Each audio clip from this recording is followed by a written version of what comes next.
right now. And we are back, maybe. We'll have to see. But we're back. We took a little bit of a break there from doing the live stream. Lots of stuff is going on. Like, one of us was sick, then I think the other one was sick, and then work was crazy, and I had to work late a bunch of nights.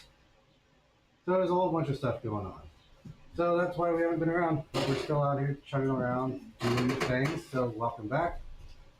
It's Monday night, so let's make some stuff. I don't remember how I came upon this idea, but like a week ago or two, like, want to make a slingshot. Like, why not? So I bought some slingshot doodads. We got a chunk of steel here. And we're going to try and do a simple. I've never made one before. I was going to practice like yesterday and knock out a couple so I could figure out what I'm doing. But we ended up going to Ohio instead, which was way more fun. So the general idea is I'm going to make a pointy stick that's got points on both ends, and I'm going to fold it in the middle. And then the two pointy ends, I'll bring them out, like that traditional slingshot way. And then curl out the edges, put in the doodad, and bada bing, we got ourselves a slingshot. So that's the general idea. We'll see if that works out. So let's get into the fire and see what happens. Say Survivor may have been where the idea came from. Ah, it was. Or was it Top Shot? It was one of those two shows that the idea came from. We haven't watched Top Shot in a couple weeks though, so I'm thinking it was probably Survivor. It could have been Survivor. I don't know if you guys can hear her. She's pretty far away from the microphone. But Brittany pointed out that the idea probably came from watching Survivor, which she's probably right. The glass cleaner is behind Levi. So yeah, we're going to make a slingshot. That sounds like fun. But then me and Levi were just talking before we turned on the cameras about doing one of those wrist rockets, I think we decided is what they're called, where it's got the arm brace. So we just discussed an idea on how to do that. So we might take a weekend and see if we can't make a wrist rocket, because why not, you know? Then we could pair it with, I'm sure you've seen the videos. I don't know why I started getting them, probably because I like fishing. But have you seen the fishing where they have a wrist strap that goes to a reel, and then they have a slingshot, and they zoom the lures out? Yeah, and it goes for like 9 miles out into the water. Obviously not 9 miles. But am I sparking already? We're off to a good start, guys. If I'm burning my metal right out of the gate, just burning off that rag. It'll be fine. Fire came to first night.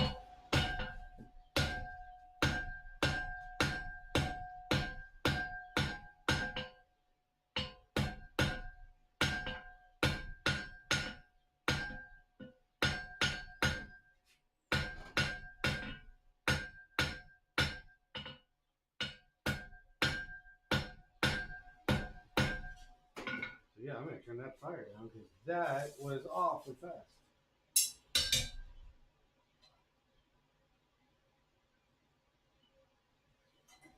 Burning stuff up. But yeah, I kind of want to try that whole fishing via slingshot. That seems kind of cool to me. That would be fun. Then maybe I'd be able to outcast you one of these days. I need the mechanical advantage. Like, what's that fancy reel that if you don't do it right, it just like explodes in your hand? Oh, the bait caster? The bait caster. Like, we've tried the normal reels and stuff, and no matter what kind of fishing pole and reel I use, I cast the same distance every dang time. Like, that's my max. I guess I gotta pay for the upgrade, like in the Matrix, to get the extra 10 feet.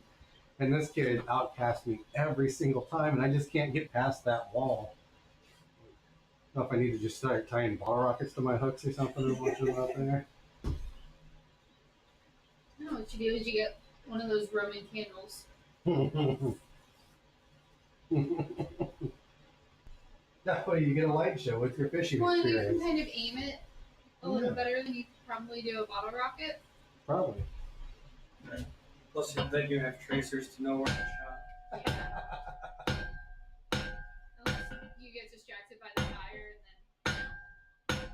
Which I would. lose track of which one you're supposed to be following.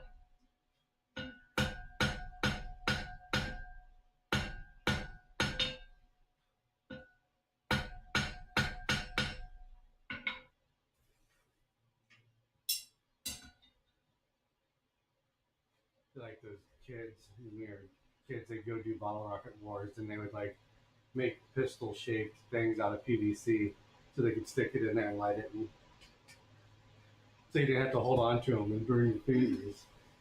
I mean, the stick's like 8 inches long. You just put it between your fingers. Yeah, it's not. Or if you pay attention, you know about when it's going to go off, so you just let go, and it takes off on its own. You don't have to worry about it. Or with a little bit of practice, you can get where you can chuck it like a knife and One time, took 2 bottle rockets and used like a bread tie, and I twist tied them together with about an inch difference between them, and they're facing opposite directions. And I thought it was gonna be the coolest thing ever. So I went out to the street and set it down the middle of the road, and I lit them both at the same time. And I jumped back like, "Oh, what's gonna happen?" And then just like took off their own separate ways and left the bread tie laying in the street.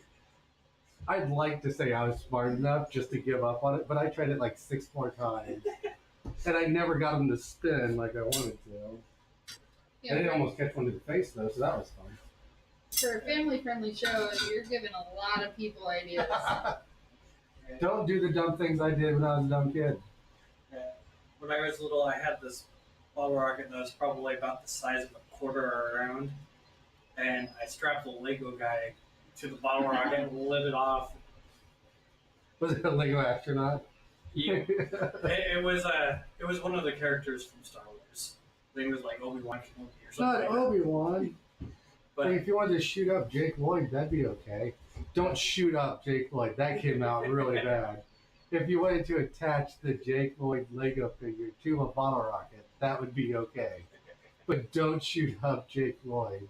He's had a hard enough life. I feel like we should put a censor label over your mouth. My God. It's like, don't We're- worry about what's being said. It's fine. We are off the rails tonight. Yeah, but I couldn't find the Lego guy for about, I don't know, maybe 3 weeks. And then I was standing up in the yard by the tree that finally came down and hit me in the head.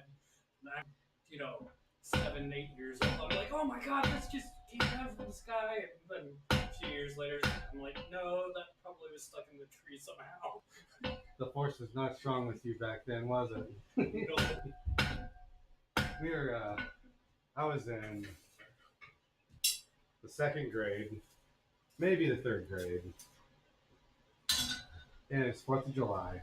So how old were you when you're like in the 2nd and 3rd grade? Is that like 9 or 10 or something? No, that'd be 7 or 8. 7 or Okay, 8. so I was about that age, and we were launching bottle rockets off. And Dad was holding them in his hand, so I was holding them in my hand. And sure, I had a few blow up while they were still in my hand because I didn't know you had to hold it really lightly, I was holding one, and the fuse fell down and landed on my thumb. And I went, ow! And I kind of threw it over my shoulder. Well, that's when it took off.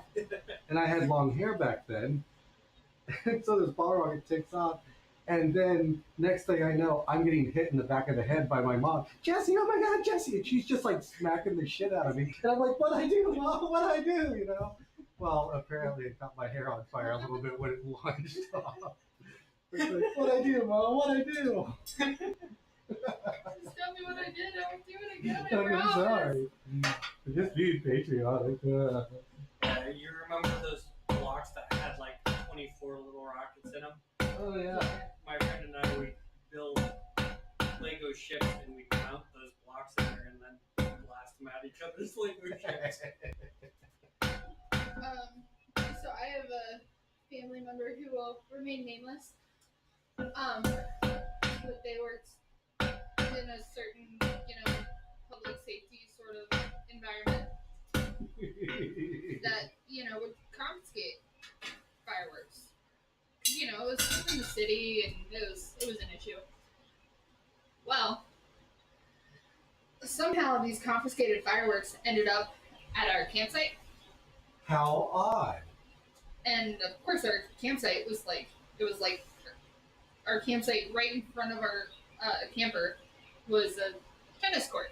So not gonna set any grass on fire. Not gonna be a big deal. One night, this family member decided that it was a good time to bust out some of these confiscated fireworks. That sounds like a misappropriation of evidence. We didn't know what was going to happen with any of them. One of them, I'm pretty sure, was just straight up a bomb. Like, it didn't go anywhere, it just flew up. And we were like, okay, well, now we know not to light any more of those on fire. It's fine. But there were many, many summers where we would play with fireworks that were confiscated from the city. Nice. It's a great time. There's always a special treat when we got good fireworks because I lived in Colorado when I was growing up. So it'd be a random year that my dad had a job that took him to Wyoming or some other state where he could actually pick up some real fireworks. And then we'd get 10 minutes or so of lighting stuff off, and then we'd have to pack everything up and drive away. That way we never got caught.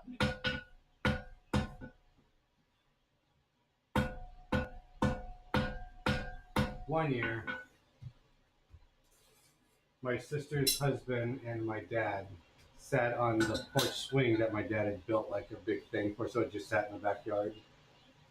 And they sat on the porch swing and they had a big box of all the things. And me and my buddy Ty had a big bag, like 2 grocery bags, full of all the things and a few, things we tucked under our arms that we stole from them. And we were staked out underneath my treehouse because my dad decided to store an old door underneath the treehouse. So we put it up against the legs. So it's kind of like a little barrier, And so we're launching bottle rockets at each other. We're lighting packs of Black Cats and throwing them like grenades. And we're just having a good old time. And my sister's husband launched the bottle rocket and it hit the ground right where Ty was standing. Ty happened to be standing on the bag of fireworks because he was just standing over it getting some, and then this thing lands between his feet, and when the rocket went up, it obviously lit all the fireworks in the bag on fire. So all these Black Cats and like spinny things and other bottle rockets are all going off underneath Ty's feet, and he's doing like the dance, cowboy dance thing, and I had to sit down so I could catch my breath because I was laughing so damn hard. Like, there's nothing I could do to help him, so I just sat back and laughed. Which I think is what any friend would do in that situation. Right. That is definitely the appropriate response. So we made this stick pointy on this end. I haven't really been talking about what I'm doing, but it's just basic tapers and stuff. So we've made it pointy, and I'm working on just straightening it out a little bit, and I'm going to start rounding it. And then as I started to round it, I thought, maybe you should talk about what you're doing. And so that's when I stopped, and I ran out of heat. So now we're going to heat it back up, and we're going to do the typical square octagon round it up, get it nice and smooth. We'll quench it, throw the other side in, and repeat the same process. Also, tonight's smoke, I don't know what camera we're on, let's get it to you. We're doing a riverboat by the old Mark Twain. Yep, riverboat by the old Mark Twain. Incredible, easy smoke. It's great for doing things like this, so like mowing the lawn, or you just want to have a nice smoke, but you don't want something that's going to be, really flavorful or robust or something. They usually have a box or so and like move it on at any time.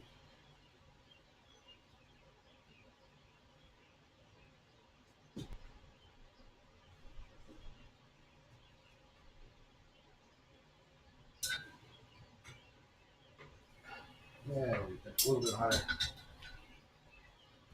So yeah, fireworks and stuff. Started off talking about fishing and ended up telling some potentially illegal fireworks stories. We're off to a good start tonight, guys. There's a strong correlation between the two. How so? People fishing with water dynamite. Get in the boat, Oh, slide it, drop it, and net up the fish. Saw a video where two guys were like in your typical like John boat, rowboat kind of thing. It was not a large vessel. And they're standing in the boat, and he pulls the pin of a grenade, and he just dropped it, like off the side. He didn't like.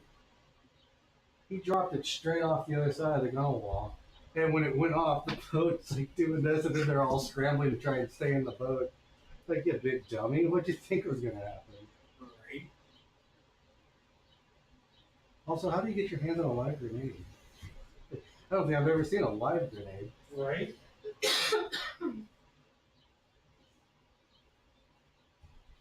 So I did see a video the other day that I thought was an interesting premise. And I would love for like a lawyer to see the video and then do a legal breakdown of it. But as we know, a couple years ago, we left one of those countries and we just left all of our stuff behind. It was like, why? And we just left. So apparently that stuff is showing up on the markets on that side of the world. So you can go to these other countries and buy our legitimate like American military M16s and whatever. Like, and this one guy was talking about how he's going to all these bazaars and all these shops trying to buy up this discarded American gear. Like, I wonder what the legal like ramifications of that is. Like, let's say he went out and bought a couple of crates of stuff and then tried to import it back into the States from whence it came. Like, I get the whole NFA Act of 1930 something or 1980 whatever, where machine guns and automatics have to be registered. Mm-hmm. So I wonder if he just went through the paperwork to get those registered and pay the $200 tax stamp. He could go buy an M16 for like $1,000 and then come back and $200 registration, boom, fully auto M16. Like, I wonder how that actually plays out in the price. That would be curious to find out.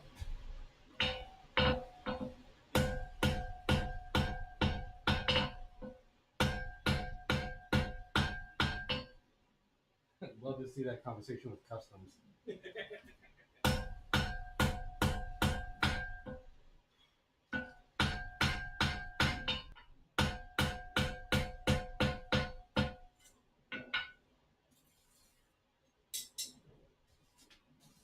But yeah, the point being is probably find a couple of grenades there. Yeah, probably. But I don't know what I would do with a grenade. Like, you pay all that money, bang, hooray! Like, I don't get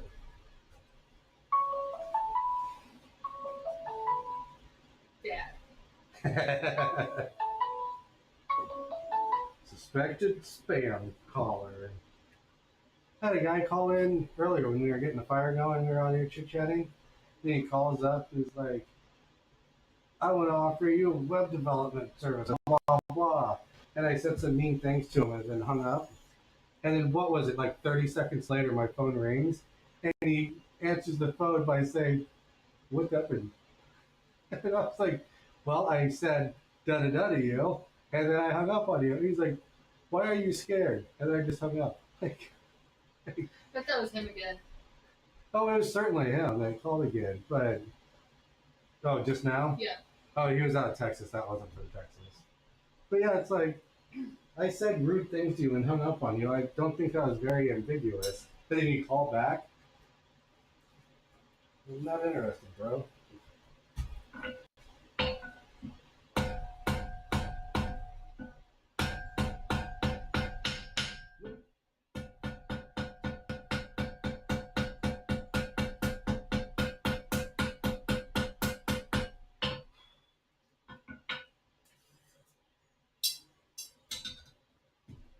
I had to change my phone number on my domain register thing because I registered a new domain, and I registered one for Brittany about a month ago or so, and now I get phone calls all day long from people wanting to build my website for me. Like, I'm in IT. If I wanted a website, I'd build it myself. Don't worry about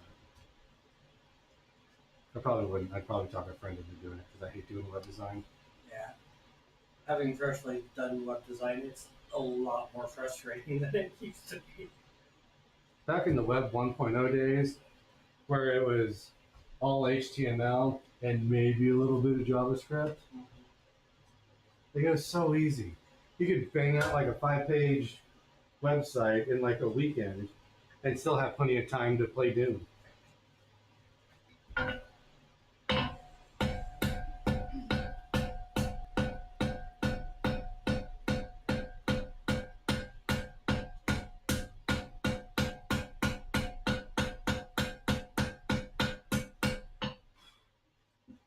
as you can see, we got ourselves a mostly round pointy stick. I'm not overly thrilled with how that looks, so I'm going to do a couple more heats just to smooth it out a little bit and make it look a little nicer. You should never be shy about doing a couple more heats to make it look nice. Not like you're getting paid by the hour or anything, you just take your time. No big deal.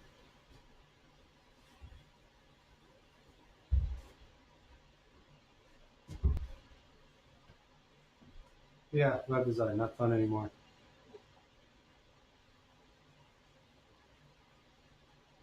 All the good stuff to make your life easy is behind a paywall. I had an online store several years ago. Didn't go anywhere. But I used Wix, Wix.com. It's like $99 hosting for the year. Blah, blah, blah. And it had all this built-in integration for like Square and all that stuff, so you could set up an online store pretty easily.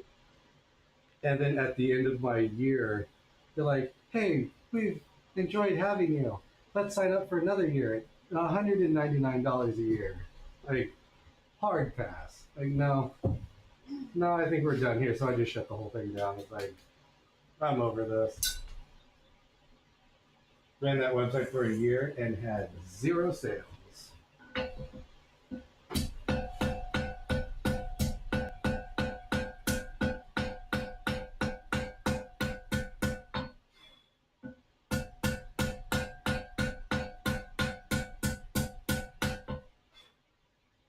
We're gonna do one more heat on that. One more. Ever done any web design, Brittany? The extent of my web design experience started and ended with MySpace. See, but you tapped into something there. Like MySpace, you could do the HTML headers and all that stuff, and you could really turn MySpace into your own kind of page. Yeah. If you're clever with HTML. That's what I use. I cheated and just pulled a template off of some other website I liked and used that to boost up my MySpace. But yeah, started and ended there.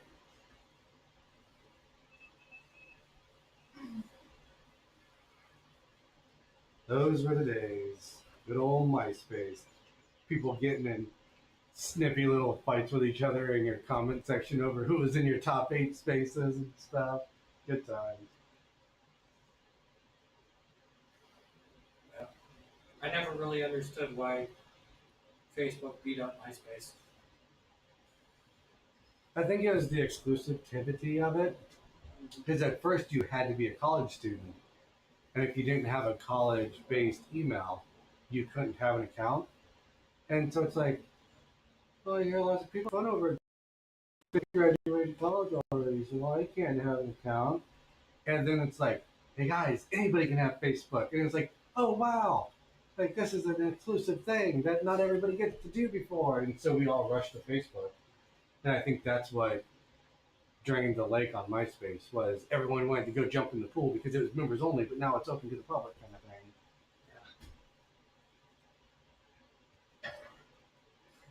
Yeah, it was just so much more entertaining with the fact that you could make your own page.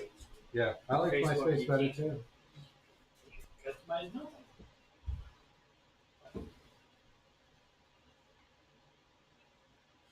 Somebody on Facebook told me today to be quiet. Like, let me see if I can describe this picture in a way that is useful.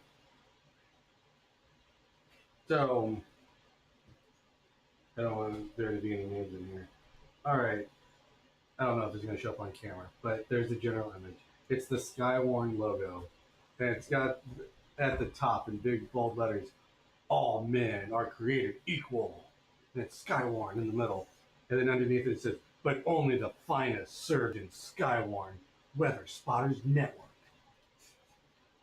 And I said, okay, calm down. You volunteered to look at the sky from time to time. It's not like you're serving in an actual active war zone. Because come on, calm down, nerds. You're just looking at the clouds. And then some dude said, just be quiet. And so I responded to him, don't tell me what to do because you're not my real dad. You got a Dave Mange that says, hey, buddy. Hey, Dave, how you doing, buddy? That's Dave. We used to go hunt on his property. Oh, very cool. Is that him that just texted me? Yep. You check your live chat? No, I don't check my live chat. I got a guy for that. At least for the time being. So yeah, hello Dave. Welcome to the party. Glad you're here.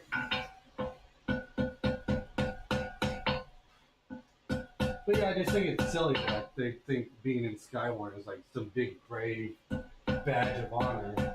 Like I've been a member of Skywarn for like 10 years. It's not that big of a deal.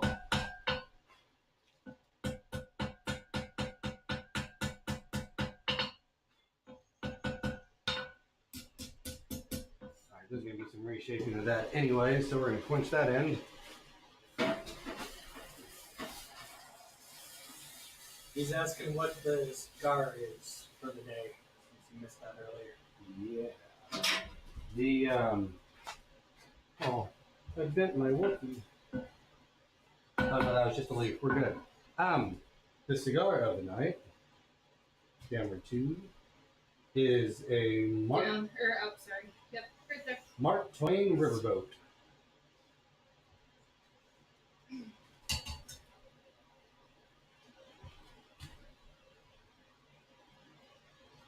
We should have a notepad file with links to all your cigars. Someday, if somebody asks, we can drop the link in the chat.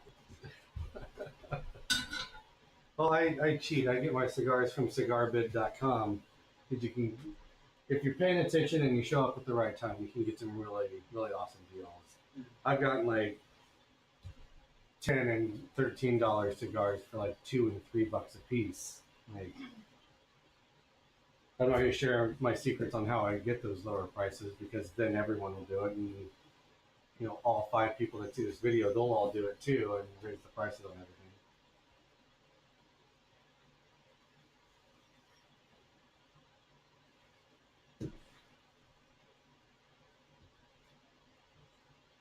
But yeah, I'm kind of expecting to get banned from that Facebook group. No. They need some contention to drive views. I'm gonna go put on my high vis ARRL ham radio vest. I'm gonna put some big orange lights on my truck and go drive around and look at the sky when it's sprinkling. Dave says, cigar bit is the best. Just got 30 delivered today. 30 cigars or 30 boxes? Because I only order by the box when I go on Cigar Bid.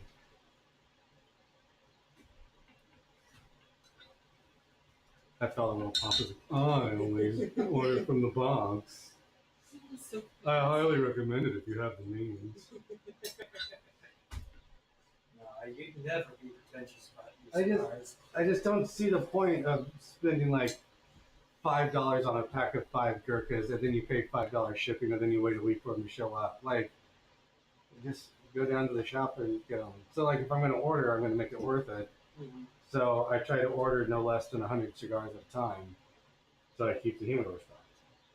Yeah. Well, not everybody has a humidor like yours, though. It's Cigar Bid's fault as to why I have such a big humidor. My old humidor that I had made for me by my dad. He says 3 10-packs, you bougie fool. He's not wrong. But yeah, I have a custom humidor that my dad made me for Christmas one year. And then I discovered Cigar Bid. And then I had a problem that I would open up the door and cigars would cascade out onto the floor. Or if I wanted a specific cigar, I'd have to unpack half of it to get to the ones I wanted. And I decided I'm going to buy one more humidor forever. Like I'm going to buy one more, then I never have to think about humidors ever again. So then I bought a 6 foot by 2 foot by 1 foot cabinet humidor that has a capacity of 3,500. So then I never have to buy another humidor.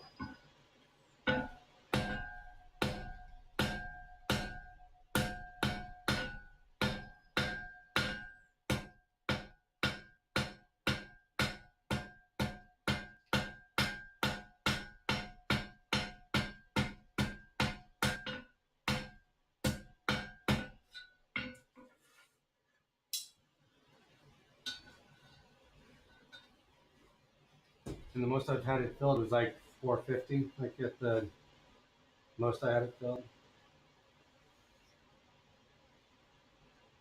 Moving on to Florida, I'm gonna have to buy a humidor for myself. Otherwise, I won't be able to smoke cigars no more. Yeah. There's a pretty nice little liquor store not far from my mom's place that has a walk-in humidor, and they usually have pretty solid prices. So when I go down there, that's one of my first stops to go and grab a bottle of bourbon and a few cigars, and then hang out down there and smoke cigars on my back porch. Yeah, and there's a pretty decent cigar bar over by my uncle's. I think I told you about it, Mhm. Beef and Bean or something along those lines. It was like $15 for a pour of bourbon and a cigar or something. Not bourbon, just a regular beer. But yeah, I mean, a drink and a cigar for $15. Real hard to argue with that. Heck, cocktails are $15 up here.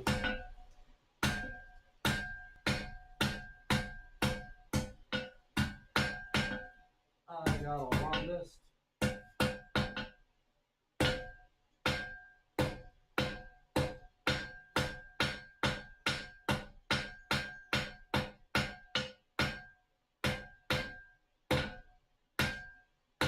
My envelope feels more ringy tonight than usual.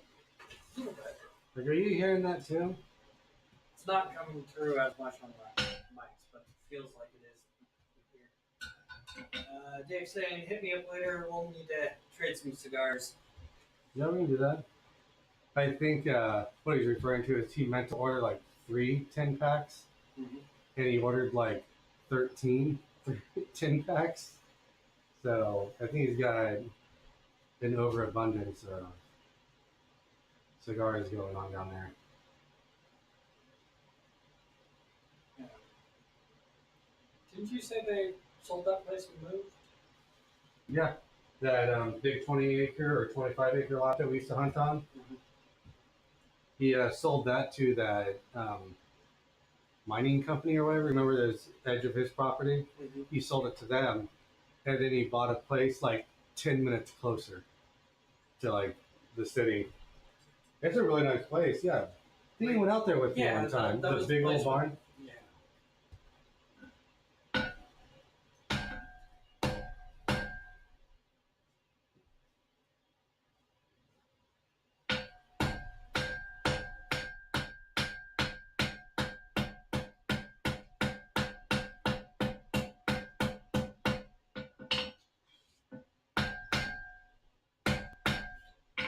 I hit it, and a huge chunk of like glowing scale flew out onto the wood. I wanted to make sure I wasn't burning the shop down while I was working. That is a concern with wood floors. Yeah, that's why I got this flame retardant mat. I'm gonna have to get another one to put underneath the post vise. Imagine eventually this pretty much the entire floor is going to be covered in. Or I might just like rip up the mat and pull everything out, and then do like a They have those big metal mats. I was thinking just getting some metal plating and put some like Dynamat on the wood and put metal plating. That way when I trip and fall down, it'll be a little bit spongy. I gotta get my shelves built. With your version of putting things on the building, where you just put the Dynamat on the underside of the steel plate. Yeah, I could do that. And then it hit me the other day. I'm still going to have to put my ginormous drill press on a trailer and back it up to this door and then walk it back into that corner while I was tilling up the garden. I don't know if y'all can see the garden plot. As I was walking behind the tiller, I looked over and saw the shop's like, oh, I'm a little closer to the shop than I'd like to be, but I'll figure it out. It can't be that hard to move the thing. It's 6 or 8 guys, and Yeah. Many hands make light work. it's a cool drill press. It's just huge and antique.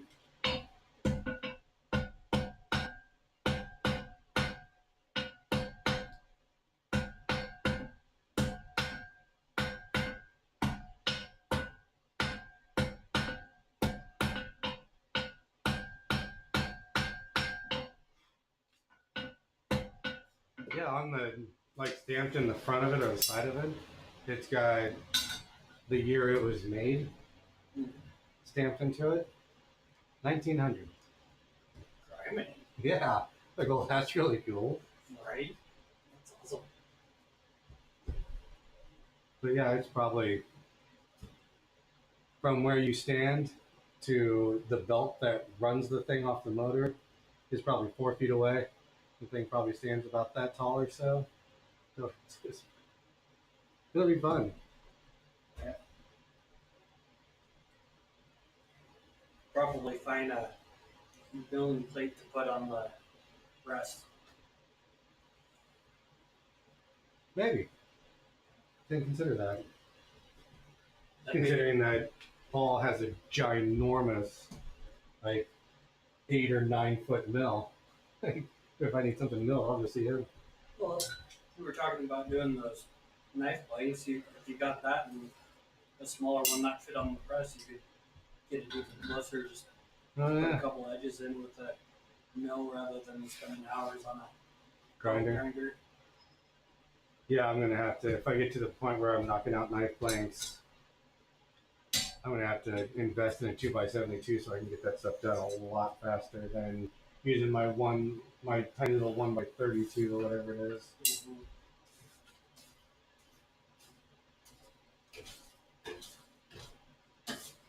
But that's still several months out.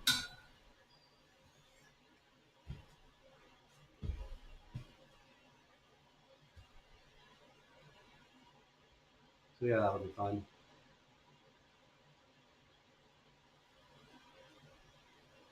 Falling asleep over there, Brittany? Nope. Am I boring you? Nope. Anybody else in the chat there, Levi? Doesn't look like it.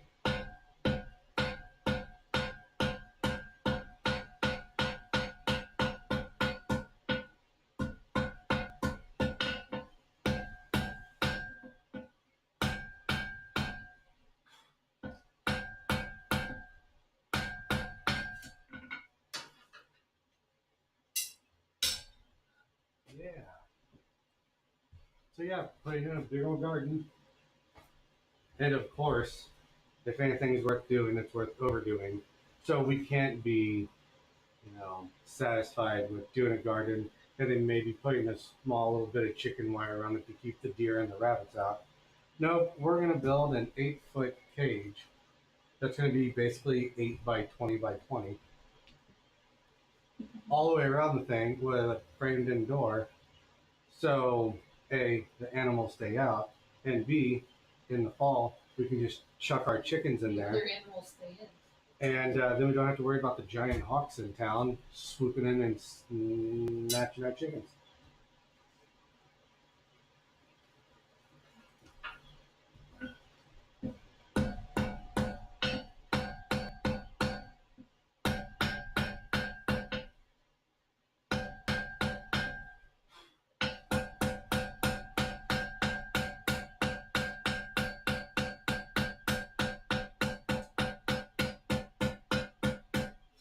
Which I gotta say, we live in the city proper.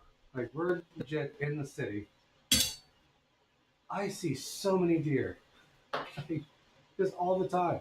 I was coming out to my shop a couple months ago, think it was January or early February. I was halfway across the yard towards my shop, and there is a deer behind my shop, like maybe 10 or 12 feet away.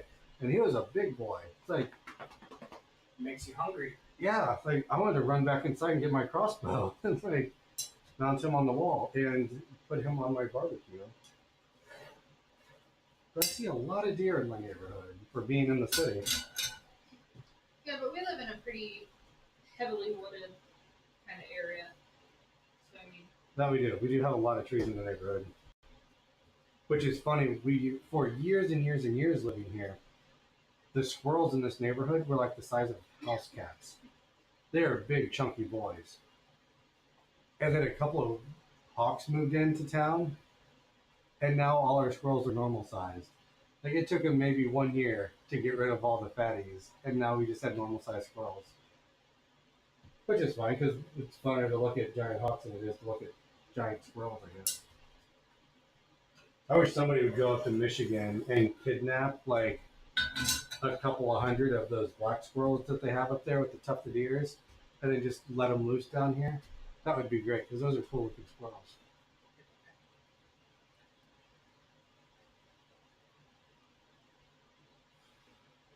Dated this girl a long time ago that was from northern Michigan, and so we were up there at her parents' house, sitting at the breakfast table, eating blueberry pancakes and bacon and eggs, and we're having a very pleasant morning.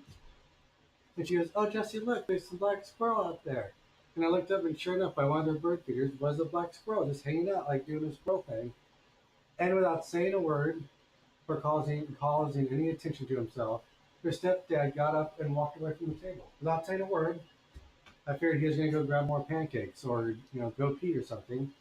And then we hear the window open, and then we hear a gun go off, and the squirrel hits the ground. Like I have a mouthful of blueberry pancake, and now I gotta watch the squirrel die. Like, okay, we don't point out the squirrels anymore while we're up here. At least not the ones on the bird feeder. He had a whole thing going on. Like he would shoot the squirrel, go out and pick it up with a shovel, and then go to the back of his property and chuck it by some trees. And then later that day, some giant eagle would fly down and grab it and take it off. So he was basically just feeding the eagles.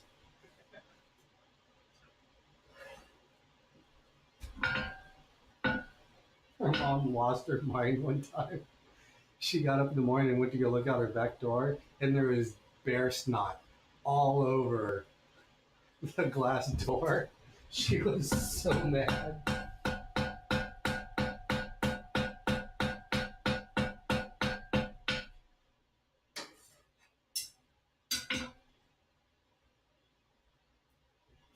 Like that's a weird problem to have, right?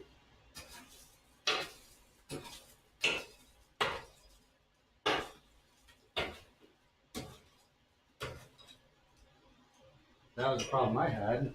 I'd have bear burgers coming up pretty soon. But you gotta be careful with bear meat, because if you eat that undercooked, you'll get a brain parasite. And it just doesn't taste very good. At least the barrel that I've had is good. I read about that. It depends on what they eat. Like if they're eating like a lot of fish, then they taste good. But if they're eating a lot of berries, then they taste like terrible. Or vice versa. I can't remember what it was now.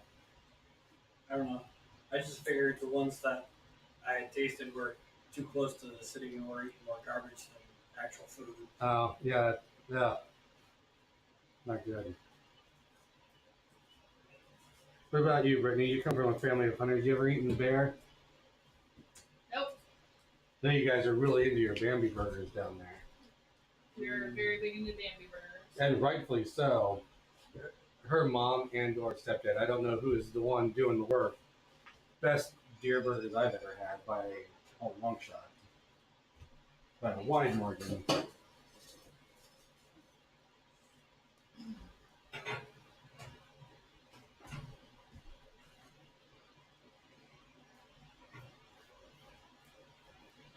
Her mom was talking about how they have a problem with a lot of rabbits. Like, they'll sit in a tree with a 22. Then you got lunch. And apparently you don't want to eat rabbit at a certain time of year because it's full of parasites or something. I didn't know that. You? Yeah. I was working with my dad down at a ranch, and we brought up bows and lunch break and whatnot. We practiced shooting. We killed a lot of rabbits while we were down there, but we couldn't eat any of them because they were all full of parasites. That's terrible because rabbit's yummy. Let's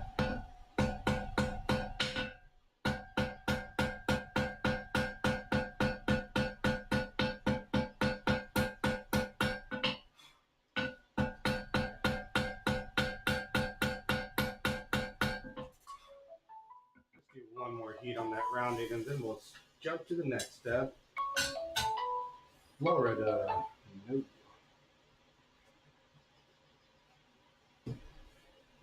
Brittany, most exotic thing you've eaten. Oh, balut. And what is balut for those who don't know? Fertilized chicken egg. I've tried it. Won't be trying it again. What was it like? It was really gamey. Kind of. This was years ago, and I'm pretty sure I blacked out just because, like, I've got a picture, and like, there were feathers in some spots on it. Like, the head was formed, and like the beak. I've got a picture of the head still.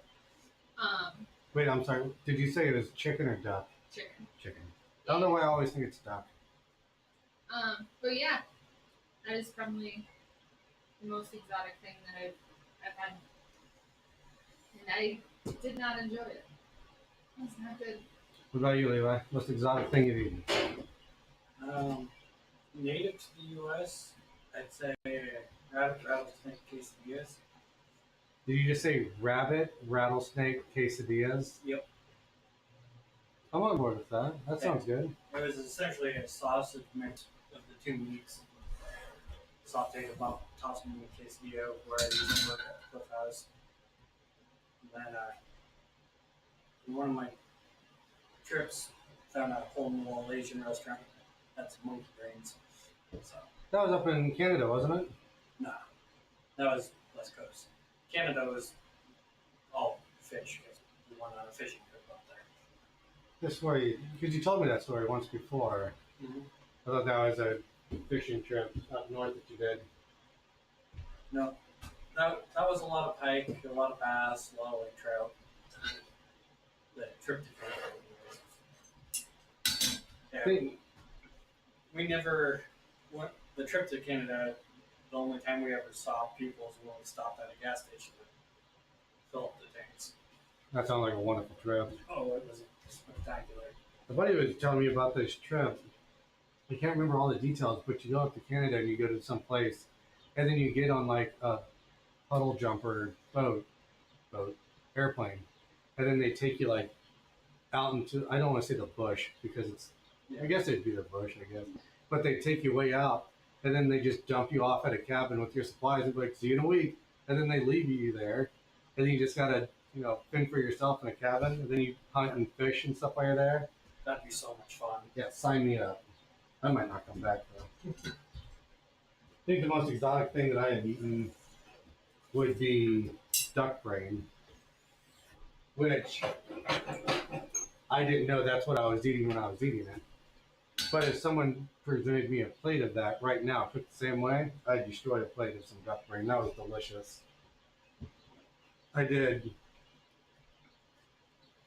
I made a sort of shark stew one time. Me and a buddy ate that. And then, like 2 weeks before that, we did alligator omelets. Those came out really good. Alligator cheesecake. I don't understand what you just said. I understood the words, but not when you string them together. You said alligator cheesecake. How does one make alligator cheesecake? You'd have to ask the chef at the restaurant we were at. But was it like cheesecake with chunks of alligator in it, or was it like It pureed? was like a savory. I don't think it was pureed. It had like chunks of different stuff in it. And alligator was one of the That's- main bits. That makes me think of that alien pizzeria on Futurama, where they're like, "What kind of food goes in you?" And then they're like, "Here, try this one. It has 3 different kinds of things in it." And it was a pie that was buzzing and vibrating because they baked bees in it. Like that's what that sounds like. Oh, it's a cheesecake. It has 3 different kinds of things in it.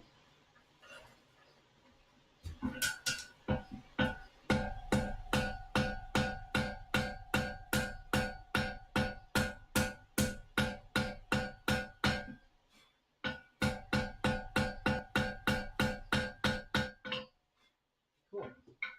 I'm calling that a pointy stick. So we're going to quench that. Because why not?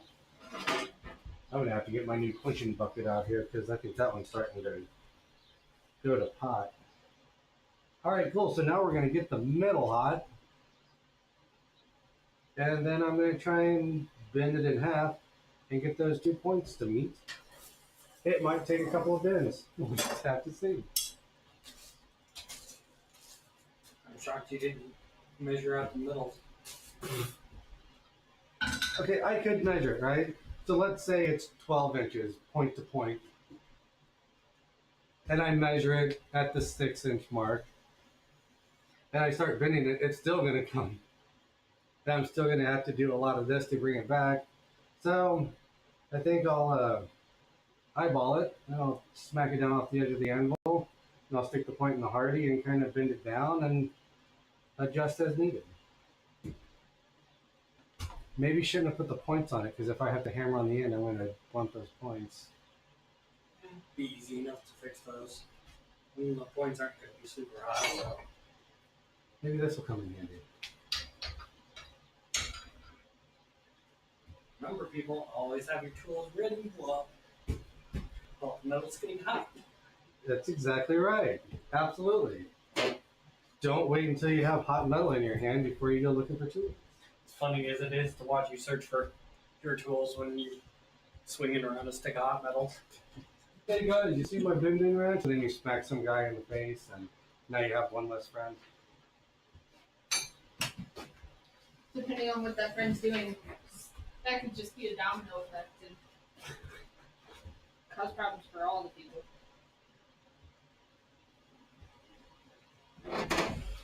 Somebody forgot to charge their phone today. Hey, good job. I don't know, about 3 or 4 o'clock, I had this moment of like, oh no, I didn't charge the cameras. And I started to get up. It's like, oh wait, I charged them the last time we were going to do a stream, but then work took over and we couldn't. Like, oh well, good, they should still be charged. So if you look on your screen, you should see the battery indicator. It's probably at half, maybe. They were both fully charged. Beautiful.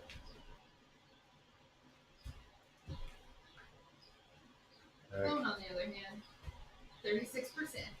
Nice. Is that on? Yeah, it should be. I can't see the lights from here, so I didn't know if you were plugged in.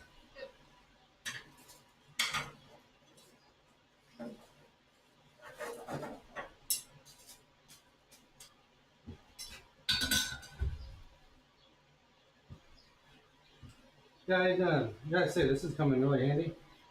I didn't actually make this. It's made out of that AR 500 steel, that really tough stuff.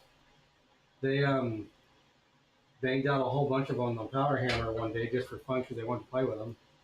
And they made them, and I walked into the shop and Paul's like, "You have one of these?" I said, "Nope, you do now." So I just had to dress the edges a little bit so they weren't so sharp. Looks like someone smacked that pretty good. There's a big old dent in my wrench. Huh. Wonder who did that.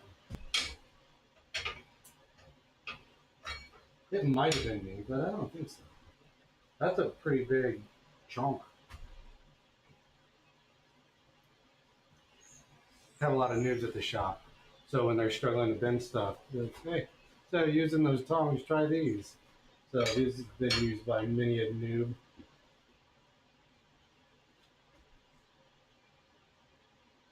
Which is fun having lots of noobs around because it's fun.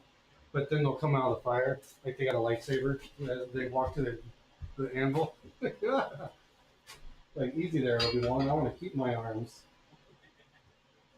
You do not have the high ground.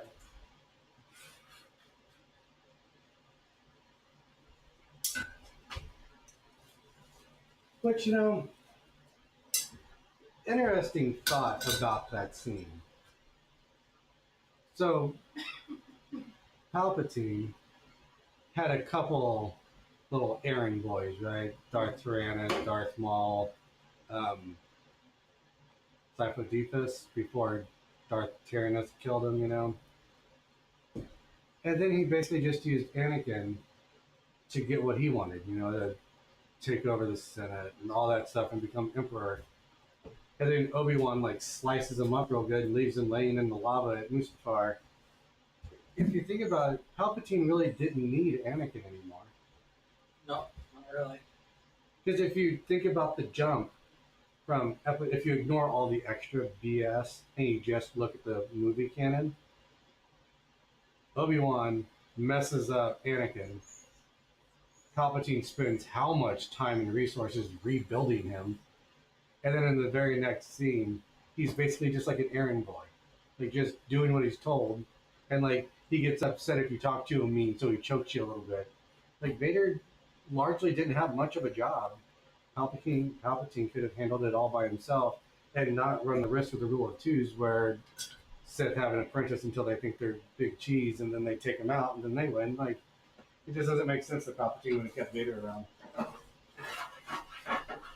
It proved to be a fatal mistake in the end. Yeah, it just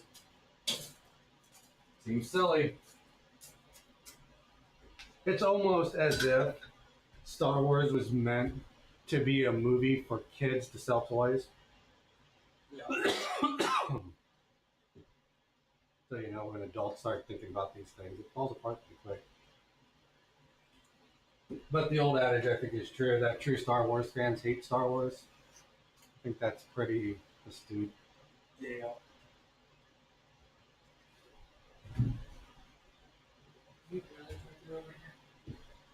I think there's only the one USB charger. Oh well. Sorry.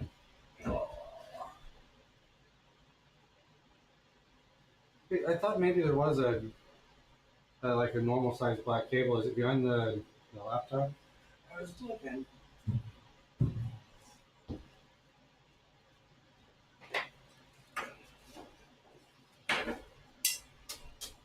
It's taking forever to warm up, but at this point I don't want to juice up the blower and then burn it in half.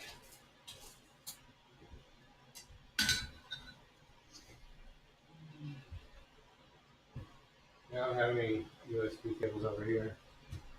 Yeah, if I was too worried about it, I'd go to the car and grab one. But Yeah, my Brimstone sign doesn't work off of USB, so.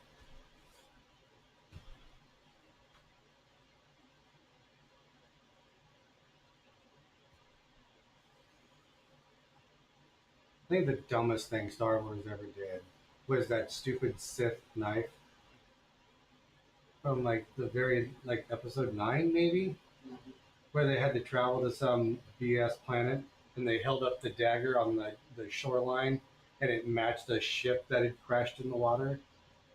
Depending on how long that ship is there, it's not going to match that knife for very long. With those raging storms and stuff, that ship's going to deteriorate real quick, and then you have a dagger that matches nothing, because that dagger is not going to magically change. I think that was the dumbest thing. That and the whole healing the snake in the cave thing. yeah. Then making us think Chewie died. That whole last movie was just garbage. Actually, I haven't watched the last one. Oh, well, it's garbage, and I just, spoiler alert, Yeah. but that movie's been out for 15 years, so that's on you now. Maybe not 15 years. That's an exaggeration. The only thing they did right in that movie, because when Disney bought it, all the extended universe stuff got decanonized. Mm-hmm. And one of the ships, as I understand it, because, again, spoiler alert, we find out there's a whole fleet of Star Destroyers that Palpatine built, and one of them is named Revan, which then harkens back to Knights of the Old Republic, thus canonizing Revan. So that's probably the best thing they did with the extended movies they did. Yeah, I was very grumpy when they tossed out all the old canon. I had read so many books. Like, I love what Luke did with the Jedi Order. Like, when he built the Order, like, Jedi were allowed to be in love. They were allowed to feel, like, heck, Luke gets married and has some kids and stuff. Like, that was all really beautiful. Yeah. But then they threw all that away, and then in The Mandalorian, when they de-aged Luke, and Luke was trying to teach Grogu, what Luke was teaching is a direct contradiction to what Luke had actually done if you count the other EU. I just feel like they really ruined his legacy that way. Yeah. Plus, Mara was such a great character. Who? Luke's wife. The Twi'lek?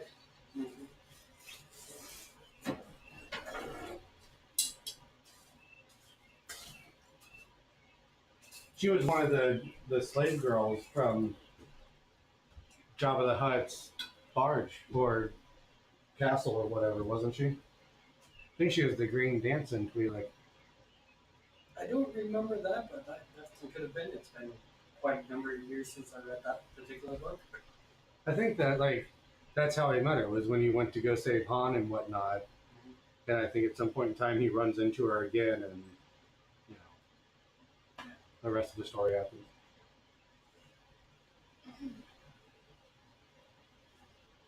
I did really like The Mandalorian, though. Aside from what they did to Luke, and just the character of Ashoka or Suka or whatever her name is, that whole character just annoys the hell out of me. So it was whatever when they added her. Yeah. I'd like to watch it, but I can't justify paying for Disney Plus for one show. I mean, the Book of Boba Fett was really good too, but people hated it. And when they point out why they hate it, it's like, oh, I didn't notice that. They had a good point, but it's still a fun ride, you know? Mm-hmm. Considering Boba Fett takes a nap every other episode, and it's like a part of the storyline. I mean, supposedly there's a few other shows on there that I'd like related to Star Wars. The trailers for Andor look pretty decent. I kind of gave up. Like, I really enjoyed The Mandalorian. I really enjoyed Boba Fett. I'll watch the Mandalorian movie just to see what they do with the character, like get to see the end result. I tried to watch the Obi-Wan show because he's like my second favorite character, and I made it like halfway through the third episode, and I can't do this anymore. And I went back to watching like Spider-Man or something. I just couldn't get on board with it. Yeah, like if I had free access to it, I'd probably watch the show. But I'm not gonna go out of my way to. Yeah, I don't blame you. I mean, you could always hoist a flag and put on your hat and go sail the seas. I've been wanting to put together a Plex server.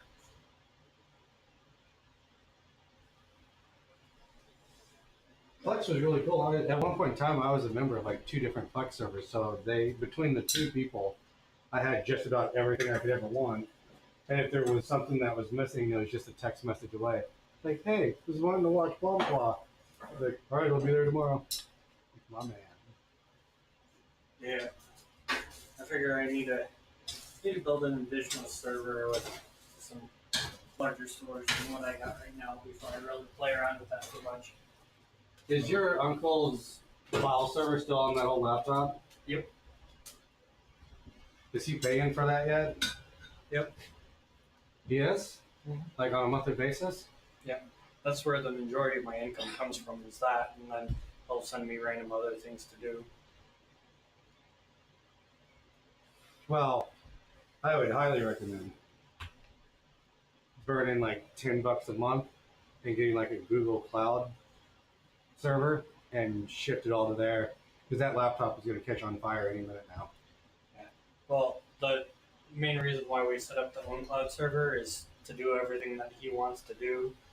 Google would be charging like $35 a month or something like that. Like you can get VMs pretty cheap, and I can't imagine they have a lot of traffic to it. And then you just stand up a Linux VM, and then lift and shift your own cloud containers to the new Linux VM. And Bob's your uncle, you got a server for like $10 a month. Yeah, I thought about doing that with Amazon, the AWP, AWS. AWS. Anything but Azure is what I'd say. So AWS. I almost set up a server on Linode one time because they had really good prices. Yeah. Google Cloud would be good too. Just I wouldn't go with Azure. Yeah, I told my uncle that when I moved down to Florida, he needs to pay for me to build an actual server. I am not a big fan or proponent of cloud services. For me, the two biggest is if you're a small mom and pop shop and you just need to spin a thing up and you don't want to have to worry about hardware costs and maintenance, it's great for that. Or if you're a really huge shop that you have like around Christmas time, you make a bunch of sales, so you need to boost up your sales servers so then you can auto scale with the cloud. Those are like the only real reasons I would ever suggest using cloud. Man, this thing does not want to get hot. It has been like pink for a good long time.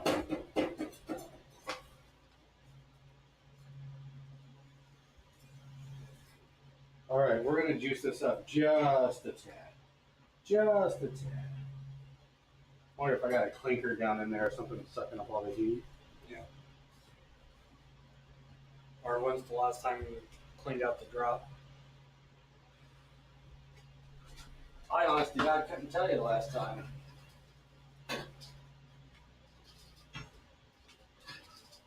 Hey, that's a little warm.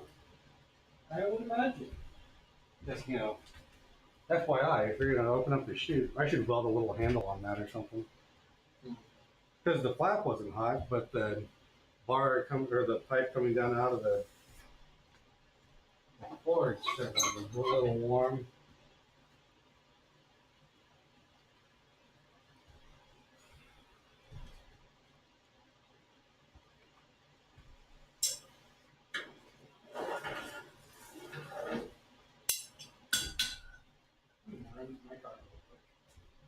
Have fun.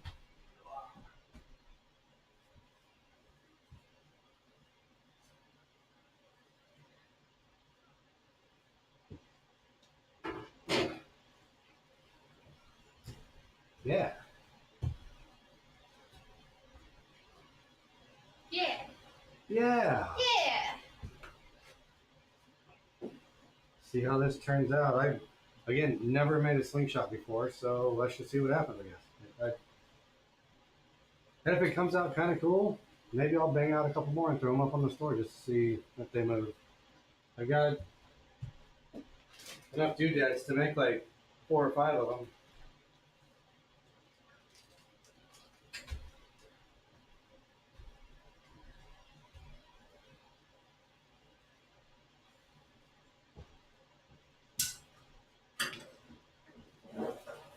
Alright, we're starting to warm up a little bit.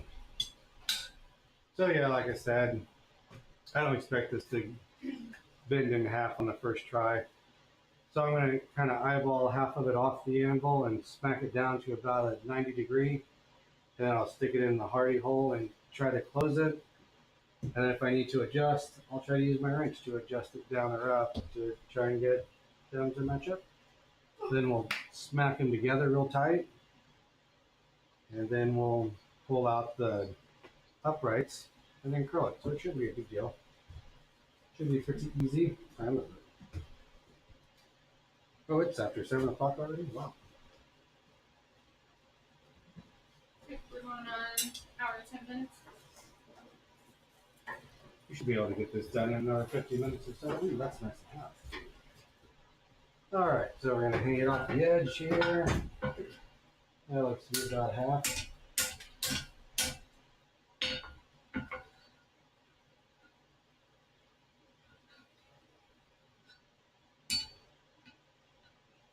a little off. A little warm too.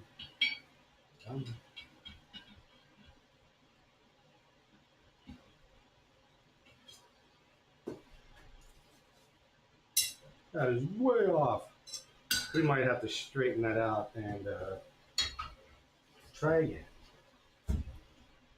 But that's all One part of of your it. favorite sayings. You put the bend in, you can take it out. It's almost like you pay attention when I'm up here blathering on and on.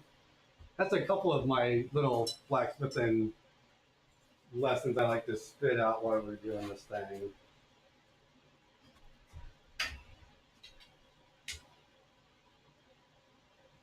It's not a whole lot off, but we're gonna have to. Let's take that out.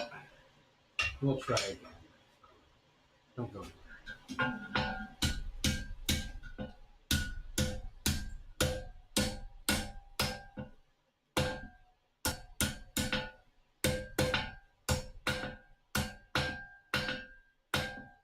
That side was too long. So we're gonna come back down. So I like to help out when custom blacksmithing in Atlanta, Indiana. We do beginners classes, and I love going to the beginners classes and helping teach. And one of the guys that started off in the beginners class now comes to our every Thursday night class. Every Thursday night, custom blacksmithing in Atlanta, Indiana, we do blacksmithing stuff. We usually start about 6:30. Then we go until they kick us out. But now he's a regular, and he calls them Jesseisms. Like when I talk about managing the fire, and you have the front porch that you shovel stuff into, and like all these other things. He's always pointing out Jesseisms to other newbies that come in. Like a lot of my Jesseisms that you hear me say are just the things that Paul says to me in between swears when we're in his shop.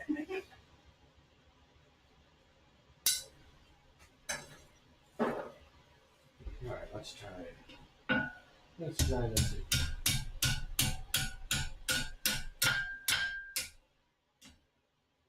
Straighten that piece out just a little bit.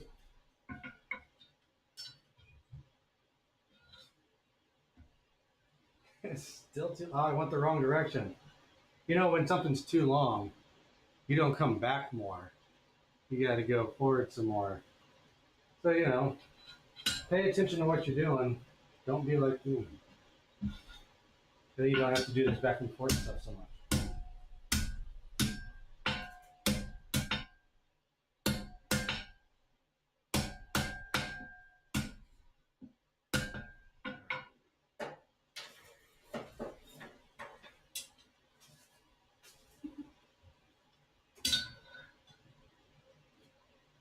Oh, I thought there was a goose right behind us, but it was neighbor yelling at the dog.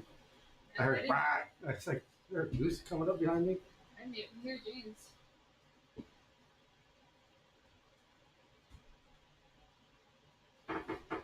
One of these days, the shop behind me while we're doing this. Honestly, kind of wait for Zeus to do it. I think between the two, he'd be the one. Zeus would be the one to jump into the shop. Hey guys, what are you doing? Mm-hmm.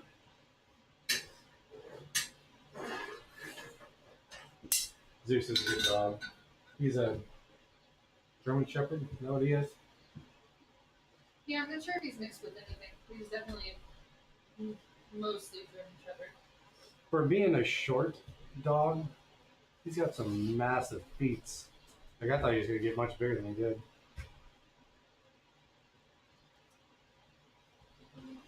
Your perspective on short dogs is a little bit skewed, though.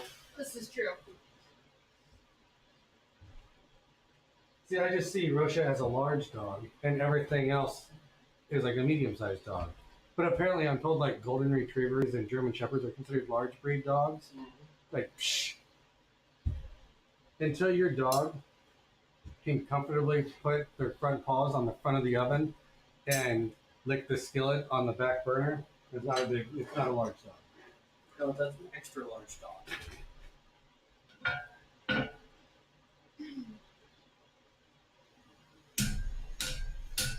No, that's way too far. All right. I think Levi's gonna get his wish here. Levi was like, hey, why don't you measure it? Because then you won't look like an idiot bending it and straightening it back out 100 times. And I was like, meh, it's still gonna require it. But you know what? Let's try to work smarter. That's not metal. Where's my metal? Is that metal? No. That's not metal. New bucket. Nope, because I thought my metal one was out here. Like when I'm at the shop, it's like, well, heck, my metal one is in my shop. You got a little tape measure over here. I don't want to burn the paint off of it. Where is my metal one then? I know I've got one in the truck. It's gonna be my suggestion. And this, kids, just why you make sure you have everything you need before you start. I swear to God, I thought my metal one was sitting on that wooden rail there. You want to check me that tape measure and I'll just hope for the best? I say we were using a wooden one on Saturday, right? I'm sure were. Yeah. So 18 inches and the halfway mark is probably 9. That doesn't look like it.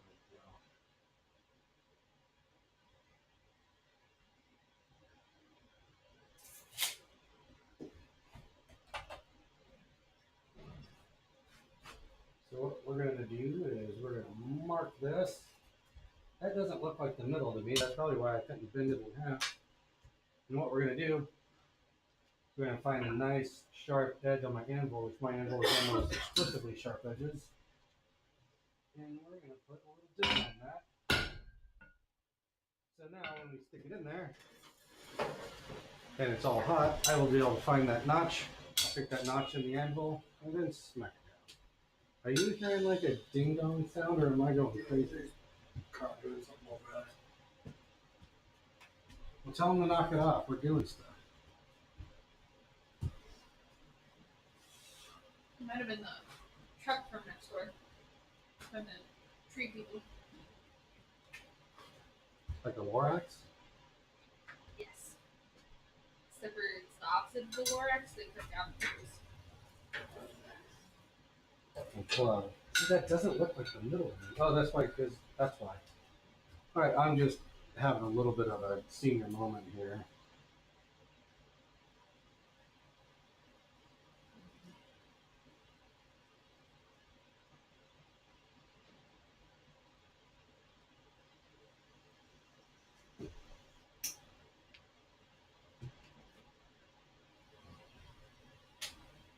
Are they cutting down more trees, or are they just cleaning up their mess? Yeah, I don't think they're cutting anything down. Sounds like they're probably loading stuff out. I would love it if the neighbors thought that big old tree by the center was their tree and they just chopped it down. I'm pretty sure it's my tree, but that's going to probably cost a couple of grand to cut down.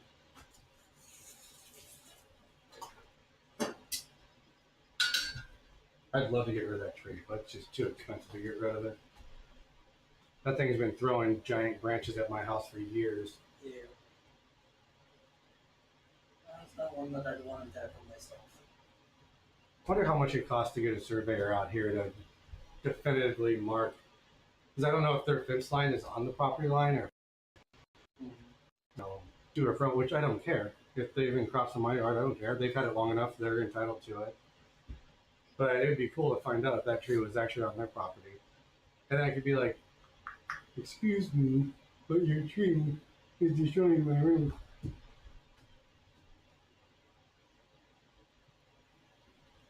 I might throw a grand at him, but get him to cut it down. It's amazing how much tree service costs. They cut down those 3 ash trees right here in the middle of the yard. I paid $1,000 to some fly-by-night tree service. Mm-hmm. And I told them to drop the trees and cut it into manageable chunks and then all turn it into firewood. Those dudes dropped the trees they didn't go to the top and like top them down. They just dropped the full trees in 3 different directions in my yard, and it just completely wrecked the yard for years. Then I had to pay 2 other different companies to come out and chunk that stuff up and get it out after I broke 2 chainsaws and an axe doing it myself.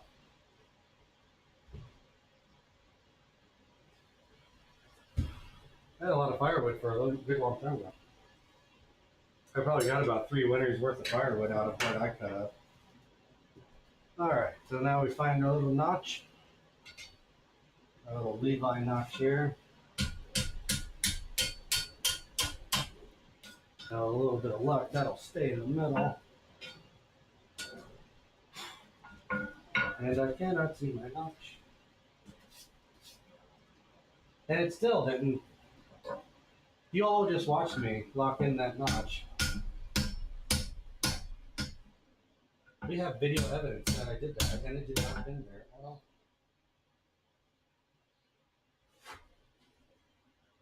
Let's get it on. Try that again.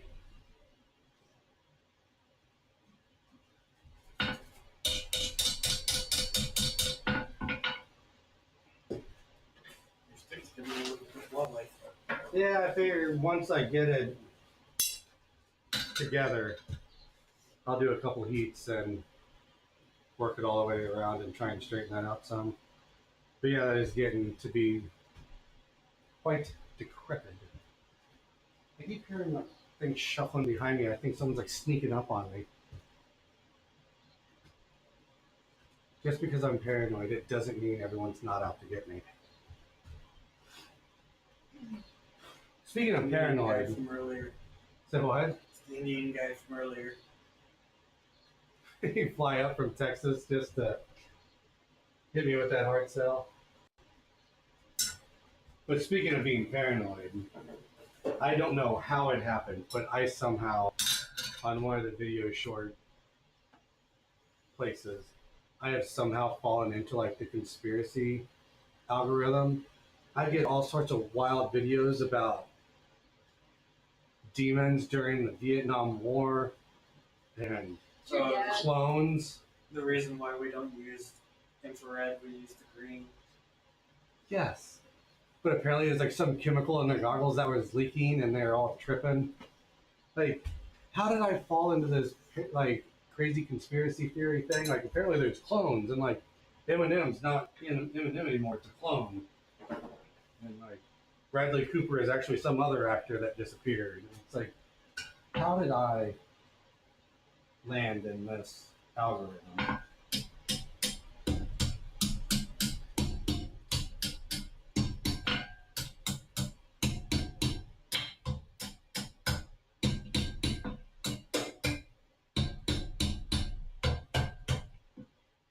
Yeah, it's mostly in the middle. What the heck? Your CIA agent is listening in on the conversations that you have with your dad. It could be. And so he's sending me more stuff to conspiracyerize. That's a word. Look it up. It's to distract you from the real ones. Which is another conspiracy that I come across. Is they put all this weird stuff out there and we get all locked up like, look at the weird stuff. And like the real weird stuff's happening behind us. Yeah. Like the whole announcement about aliens being a distraction for something else going on in the government. And all the interdimensional beings that live in Antarctica. Like, why? Like, why am I seeing guys where it's just like they're talking head and then they're clearly in a green screen, they're showing all these videos of like crashed flying saucers in Antarctica? Like, why am I seeing this stuff? Because apparently it catches you enough to watch it. It's like a car wreck, you know? Like, you can't look away. Then I get stuck into like, do people actually believe this? And then I fall down those rabbit holes. Like, what is going on? Yeah. It's like the flat earthers. They have to be joking. Well, some of them really. Well, that's the fun thing about flat earthers. They have members all around the globe. All around the globe. Is the Flat Earth Society, I think that's what it's called. Mm-hmm. They've been around for a long time. I remember finding them on message boards back in the 90s and reading through those message boards like there's no way people believe this. And then I stumbled onto other stuff where it's like, psst, it's a satirical website. They're just being funny. Like they're all in on the joke. And it's just this big collective joke. And they just talk about the weirdest stuff just to propagate this silliness. But now it's a real thing. Like people actually believe it now. People have taken it too far now. It's no longer a joke. I think we talked about it on the stream before. Talk about committing to the bit. Yeah. But like, there's a rocket enthusiast that lives out in the desert. I think we talked about this once before. Yeah. That he just really likes to build rockets and see how high he can get. So now he's basically scamming them like, hey, give me a bunch of money, I'll build you a rocket, go up and take pictures for you. And you'll know I'm on the level because, you know, you're paying me. And so they built like a steam-powered rocket that went up like 60 feet or something, like really sad. My favorite one is running out that super accurate gyroscope thing. That's my favorite. So, if the Earth is round, this should move about 15 degrees in an hour. and how much does that gyroscope cost these people? $20,000. Yep. And then when they fired it up, what did they learn? They moved the appropriate amount. And- they're sitting there going, Well, that can't be right. It must be broken. Yeah, it's not calibrated right. And then we never heard about it ever again. One of my favorite videos is they put a camera on a tripod, and then X amount of distance away, they built a wooden wall with a hole in it, and they put a light on the other side of it.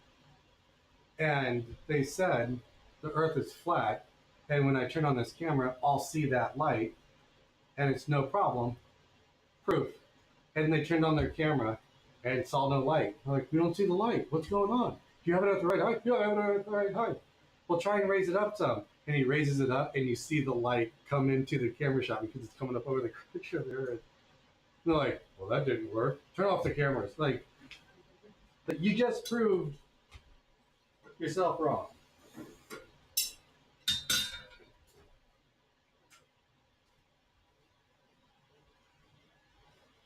But here's my question. There's so many videos about the alien crash sites in Antarctica and like the alien ships below the pyramids or something, and like all these crazy videos. If this stuff was real and it's leaked footage and these people are blowing the lid off of it, if it was real and the government was trying to keep it under wraps, don't you think they'd show up and take the videos down? And then take the videos, like take the computers of the people that have downloaded these videos, like think this out just a little bit. If it's true, I don't know. If I saw a video like that and then a couple weeks later it was gone for no apparent reason, I think, okay, maybe they were actually on something because that reaction from the government definitely seems a little bit too much. So they could be going, well, maybe if we leave it up, people won't believe it because they would expect us to. take it down. So they're just playing 4D chess when we're playing 3D chess.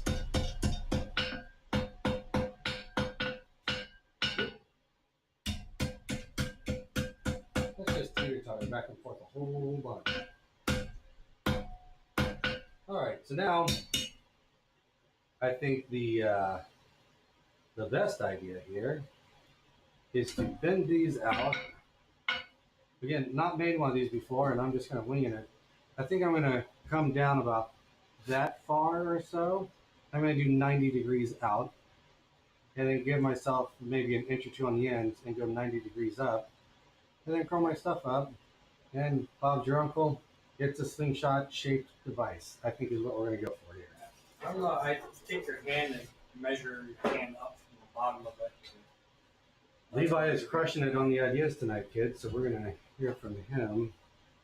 So yeah, about there or so. Should we measure? Ha!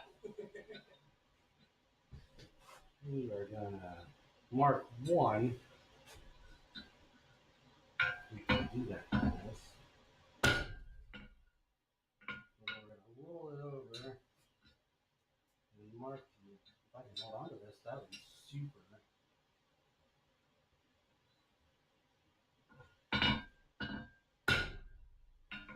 There we go.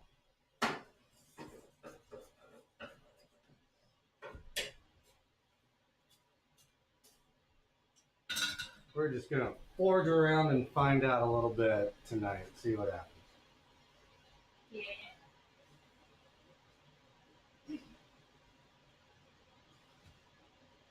There's aliens out there. If you just want to show up and like use your ray gun, zip, that'd be great too. Plus, that'd be fun to watch.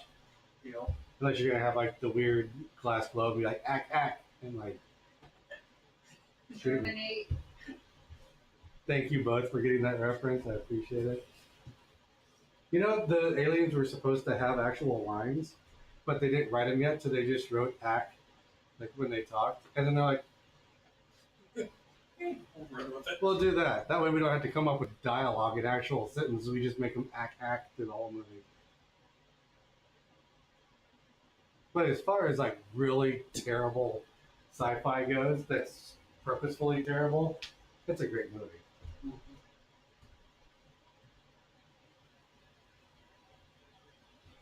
Mars Attacks, if you don't.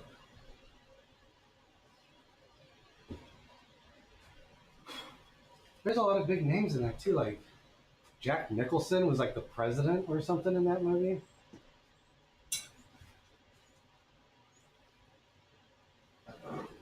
There's a well-known female actress in that too that I can't remember who it was.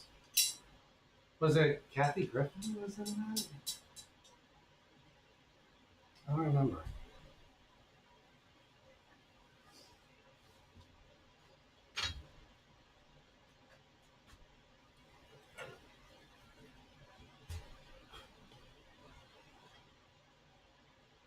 Oh, let's just spin the tip just to see how it feels.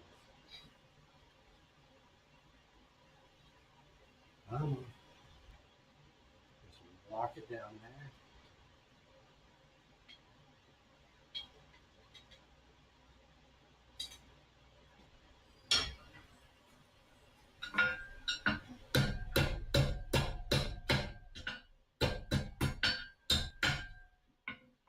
Get that hot again. Bend that up just a little bit more.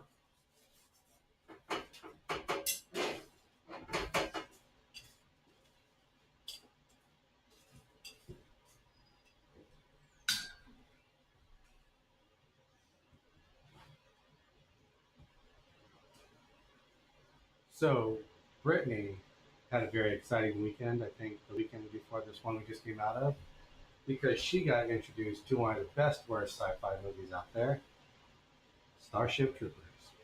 Starship Troopers is wonderful. She was a little bit grumbly when I turned it on, but by like the halfway mark, she was cracking jokes and guessing what happened next, and she really enjoyed it. We, I don't remember how it came about. I think he just grabbed the remote and turned it on. He was like, "How do you feel about watching this?" And I was like, "It's already playing. I guess I don't really have a choice." But I did Okay, turn it I'll off, like, I'll okay, turn she's it not off. into And I was it. like, "No, it's fine. Just watch it." 'Cause I'm gonna have to watch it at some point anyway. So I Might as well get it over with. now. But Jesse's gonna be like, "Just start listening to me." But Because there's been multiple movies where she's like, that's way better than I thought it was going to be. yeah, Like, well, then maybe trust me once in a while. I do trust you. So sometimes I just don't want to tell you that. When Well, it comes another to one movies. was Tombstone. You weren't into that until you were. I was more into Tombstone, like watching it, like getting it going than I was Starship Troopers, for sure. Tombstone is amazing. Yeah, that is a classic. I found and refurbished Doc's pistol for a friend. Very nice. I don't remember what it was, but it's a cool little pistol. But he does the bird beak handle. I'm not a fan of the bird beak handle.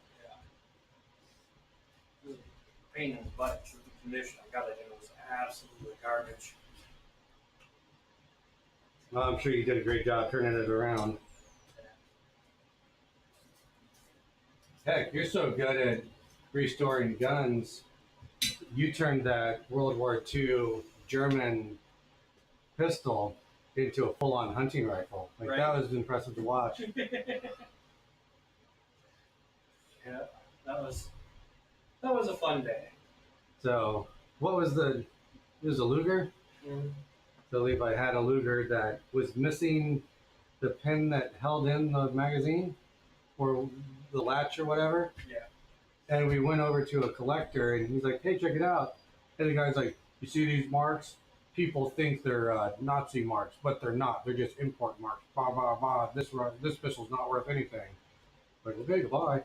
So we went and we talked over to a guy that's an actual World War II collector. He has like all the 1911s and a bunch of Lugers. And Levi put it in his hand, and the guy immediately started to drool on it. He's like, "Wow, look at this mark. This mark means it's part of this, and that was this, and this is this, and this is this." He's like, "What do you want to do with it?" And Levi's like, "I'd like to sell it." And the guy threw out a number that made my eyes get a little big. Like, oh, dang. And the guy sets down the pistol, and he counts out the cash, and he hands it to Levi, and Levi turned into a dust cloud. And he was like 30 feet down the road, so I like had to run to catch up to him because he was beating feet to get over to a table that had a whole bunch of hunting rifles.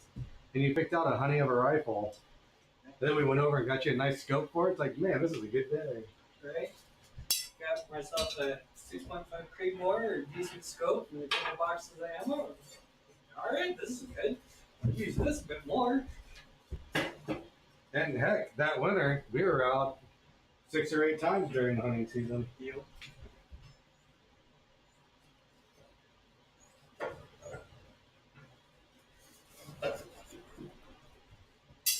I think that was the year I got my deer. You weren't with me. I think you had other plans that weekend, so me and Paul went out, and then that's when I got my deer. So we went out the next weekend, and then that's when the UTV broke down. Yep, I was kicking myself in the butt so hard for that. But when me and Paul were out there, that was literally the only deer we saw. Yeah. It was the one I took. Then we went to lunch. We field dressed it and then went to lunch and called it a day because there was no movement out there that day. The season before, Paul took his.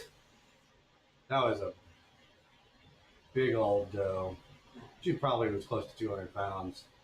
She was a big one. Man.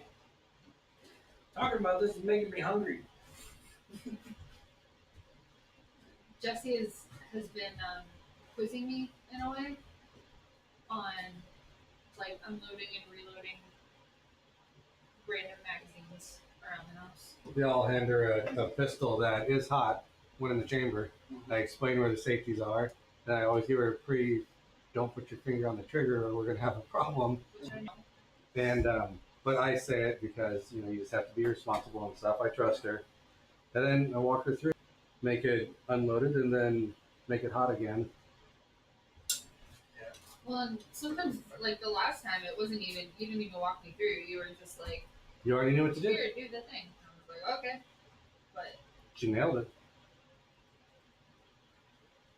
you were at his dad's, what, last weekend?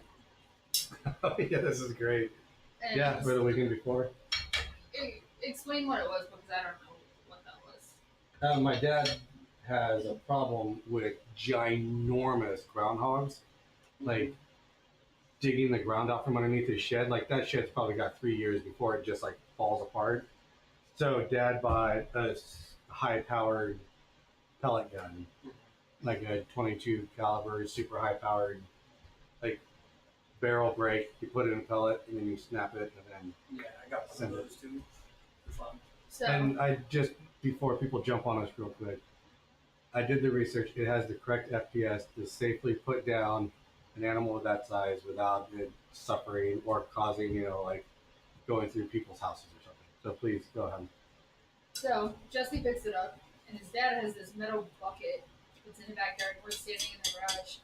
Jesse just, shoots a hole. I drew it with a marker. Oh yeah, I Well, did, you but then I went he back shot with it, a marker. And then he went and grabbed a marker, and I was like, oh, is that where you hit it? And he goes, no, that's where you're going to hit it. It was about the size of a nickel or so. line it up, right on target.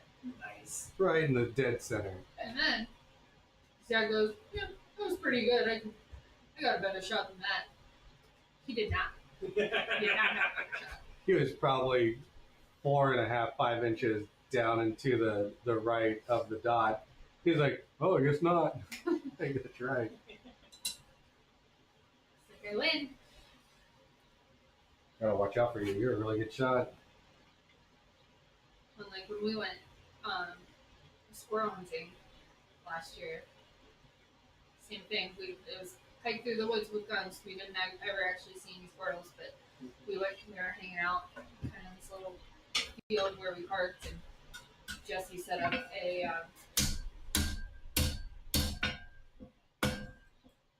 Gatorade bottle. Gatorade bottle. He took a couple shots at it. I took a shot at it. First shot hit. Nice. And then the following like 6 shots all hit. Yeah. She bounced that bottle like probably 30 feet or so, hitting it. Well, at least you don't have to worry about her missing her ex. Exactly.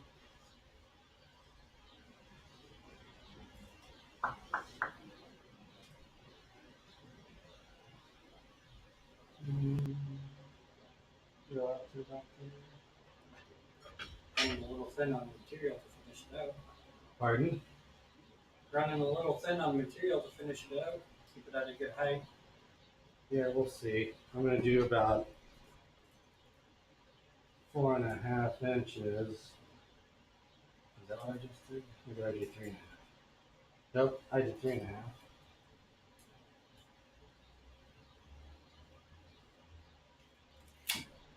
Should probably do the trick. We'll just have to see. I need to go see what my uncle wanted. Tell him I said hi. Will do.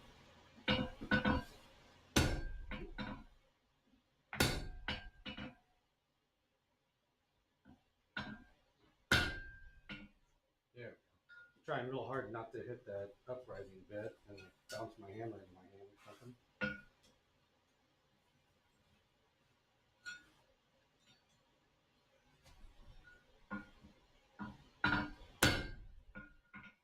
Yeah, it's alright. We'll just have to see how it turns out, but we're getting close.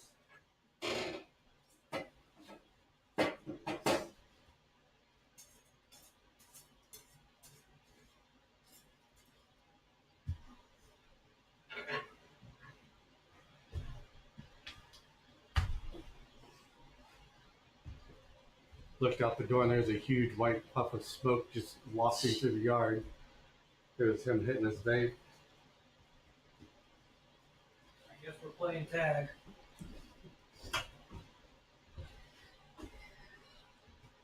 Tell him, text him and tell him to jump into the chat and talk to you there. I did send him the link earlier.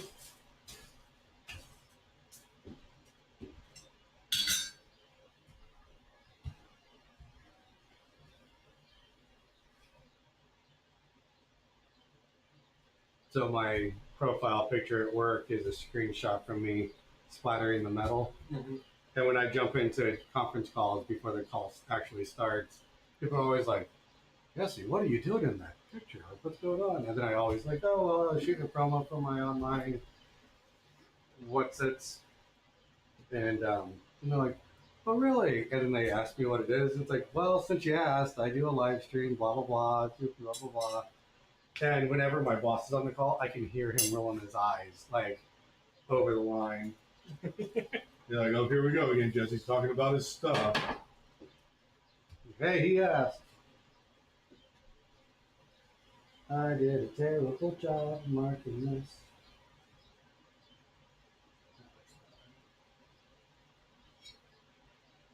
A little bit more.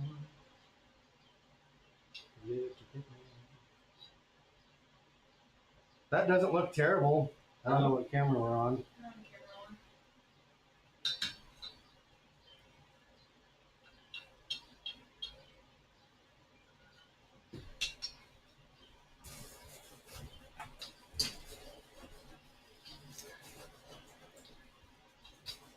getting stuck on there.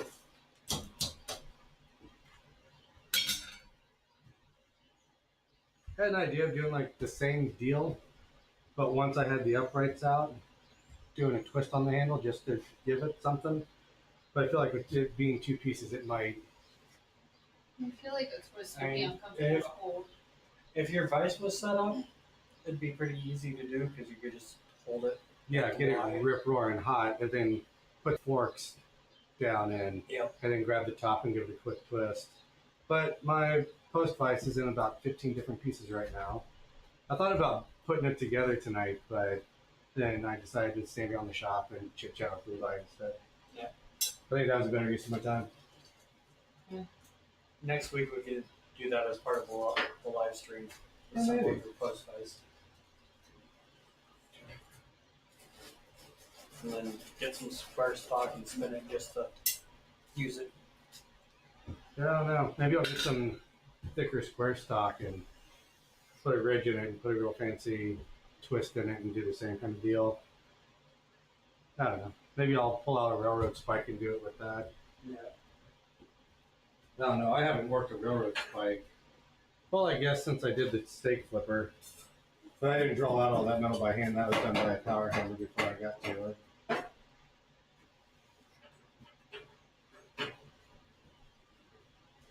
Which maybe I should take that steak flipper out to the grill. We've been using the grill a lot lately. I mean, you have it. Might as well use it. Yeah.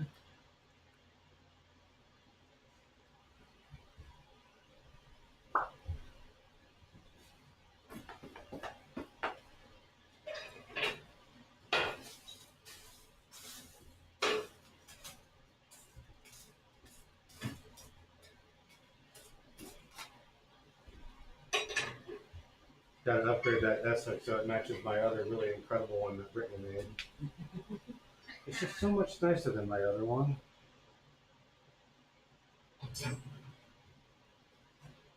The very first live stream we did, which I think was late April, early May last year, the first live stream I did, I just did on Instagram from my phone. And I made Essex for my barbecue to hang all my implements on. Maybe I'll do another one where I do fancier hooks. Because I am having a problem where I'll pick up a utensil and the hook will come with it, or the hook will bounce off while I'm using it.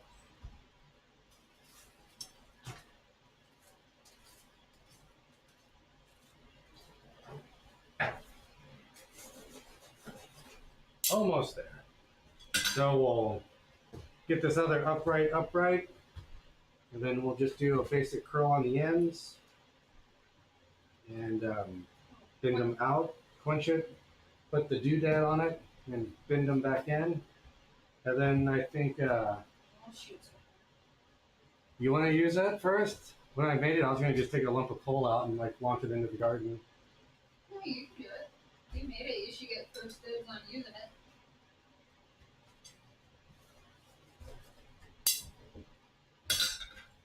So yeah, I'll pull out one of these doodads.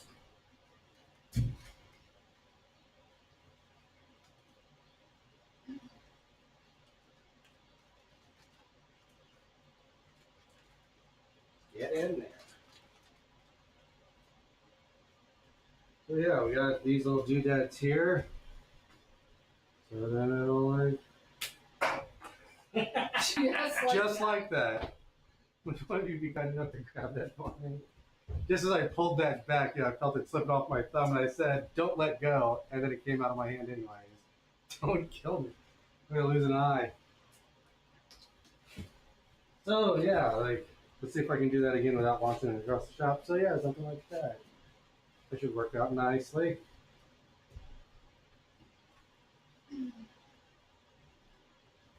All right, are we hot enough yet? Now we're back to doing the pink thing. Come on, fire. I think the fire is getting nervous because we're getting to the end. Having It's a lot of pressure. performance anxiety. Like we're at the home stretch. Don't screw it up now. It's just being nice to make sure you don't burn it. But see that I'll juice up the blower a little bit. Like, oh come on, we'll get it going, and then I will burn it. But it's been kind of a fun build. I might do a couple more just for the heck of it, and then throw them up on the shop, see if anybody wants one. Yeah. Find the right group of people. I'm sure they'd love them. I think it's fun. Yeah. And unique. Not every anybody can go to Walmart and buy one for like $10, but it's Yeah. plastic, and not everybody has a hand cord slingshot. Yeah. Go down to the leather store, get a couple strips of leather to wrap the handle in, make it a little bit easier to hold. A buddy of mine likes to make like shooting bags, and he likes to make knives and leather sheaths and stuff. I might ask him if he's got like a inch strip that's maybe 18 inches long, and you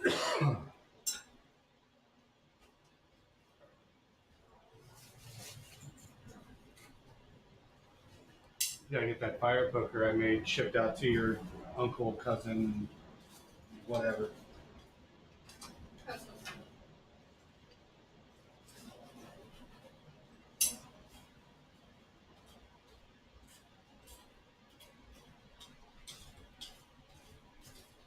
I don't even know where it is.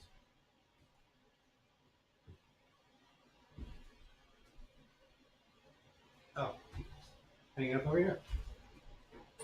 Da, da, da, da.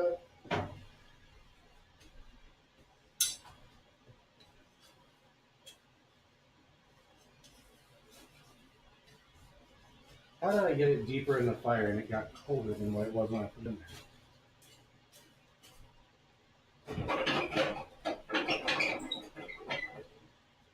You made it nervous. We're going to set you aside for just a second. We're going to juice up this fire real good. We'll finish strong. It's going to get real smoky up in here.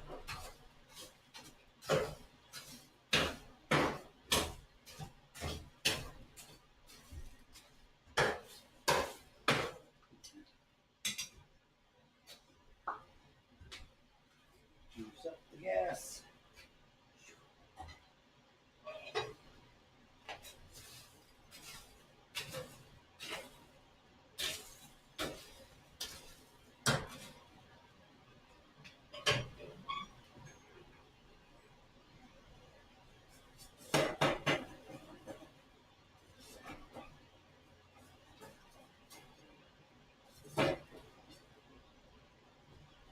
Alright, it's going to get pretty smoky. But once it gets going, it'll get going.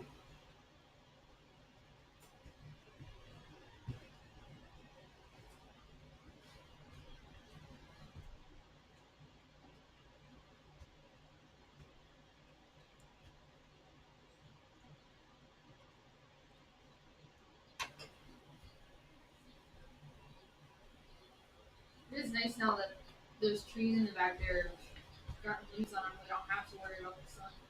That is nice. Notice it's getting kind of bright behind me. I was going to ask you if it was washing me out, but I figured if it did, you would have said something. Nope.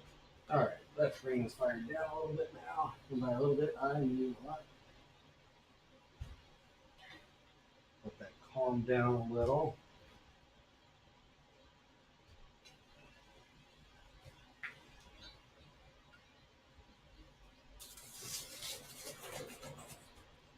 There.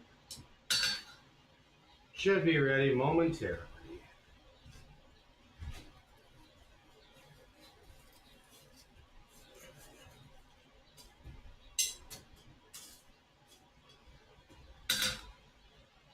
Took a moment to rebuild the fire, which is never a bad thing. You got to maintain your fire maintenance and whatnot, but now is where it's going to melt in half.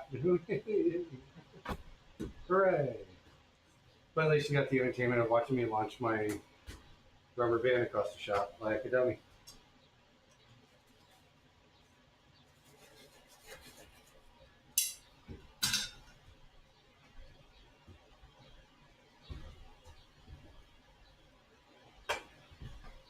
Maybe this weekend I'll come out and play in the shop a little bit. I'll borrow the neighbor's plasma cutter and cut the top off my keg and replace my watering jug. We can find some decent 2x4s. We'll at least build the cage around then. Which, what is up with all the stores having really terrible 2x4s? Like they make really great kindling. That's about all they'd be good to make. Yeah, we went to what? 5 different places. 5? If you count 84 lumber, we went to 5 different places. And it's like none of the edges were. Um, they were all twisted and bowed, and had like big gouges taken out of like the profile.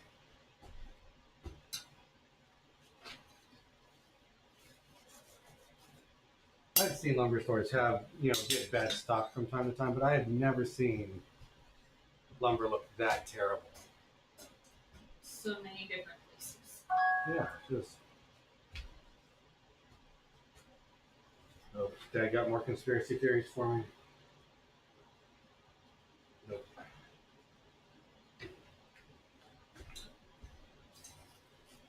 John Daniels texted me from Daniels Real Estate. Not about real estate, just texting.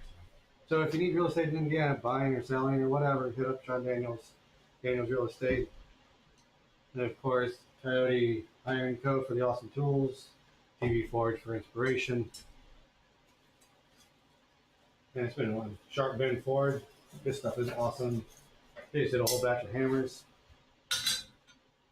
And of course, brimstoneforge.us. Check out the Instagram posts and the store and all that fun stuff. Like, comment, subscribe, all that fun stuff. All right, we're getting close.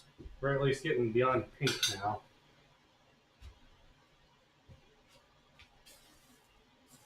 Just a little bit longer. I think that's all the plugs. Did I forget anybody? It's been a minute since we've done this. I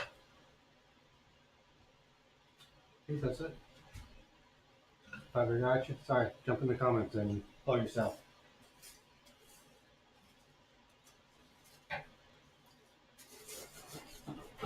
Yeah.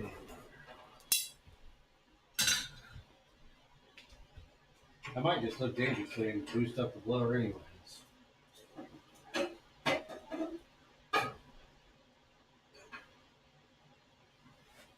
Just a tad.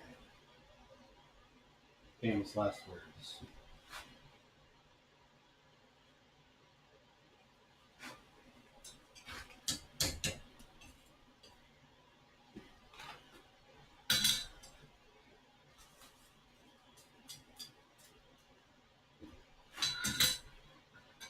But yeah, we got some fun projects listed up for the coming weeks. This was just kind of a flyer. Like, hey, you want to watch Survivor? Like, oh, what if I can make a slingshot? That sounds like fun.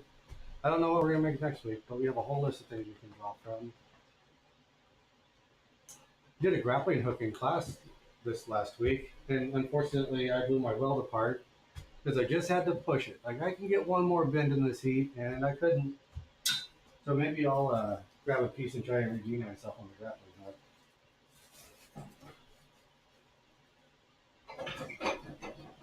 So it was a fun process. Like, we marked it at 6 inches and folded it down against itself. And then where it met, at like about 6 inches, we folded it down against itself again. And then where it was the loop against the parent material, we welded that. And then cut the loop on the top, and then voila, boom, 3 fingers came out of it. It's like, that was a neat trick. Like, fun.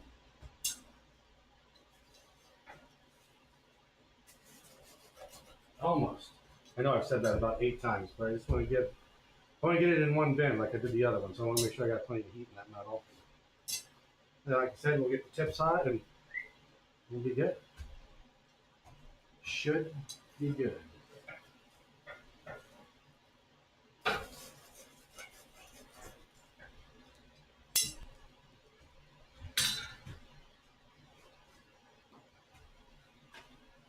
Don't be bashful.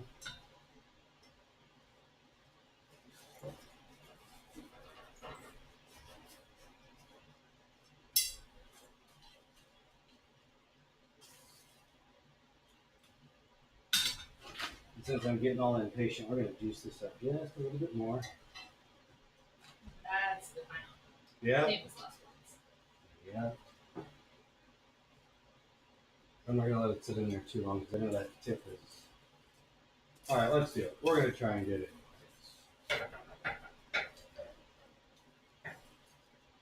Actually, verify about bend there.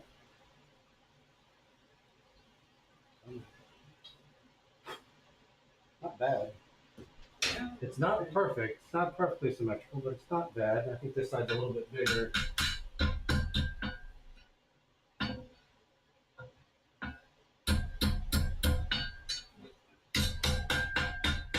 Wrong way. Yeah, it's not perfectly symmetrical. I didn't have the heat in the right spot, so it's a little lopsided. But I'm not going to straighten that back out and force you guys to watch me do this for another hour. So it's a first one. It's just a little asymmetrical. Didn't have the heat exactly where I wanted it, but we'll be able to finish this off. The fire is really hot, so I'm just going to set it on top for the most part so we can get the tops hot and curl it around. And I don't have a doohickey to do that with. How are we going to do that?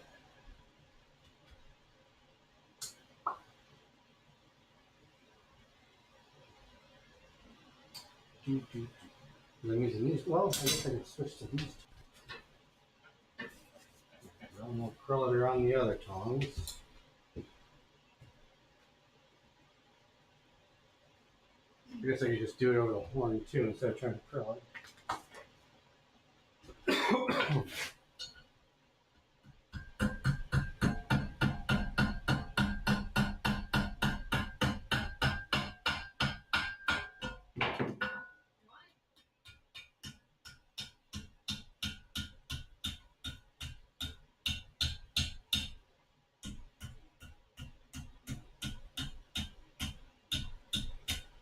Let's get it hot.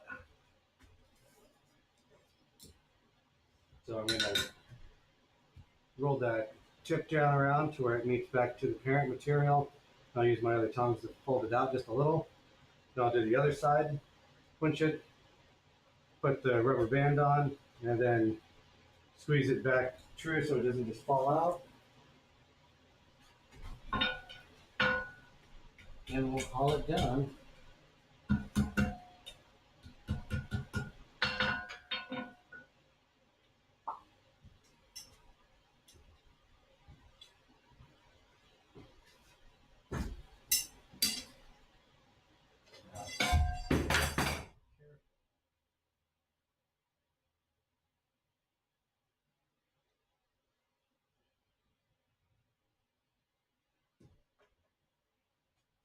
Other side down here.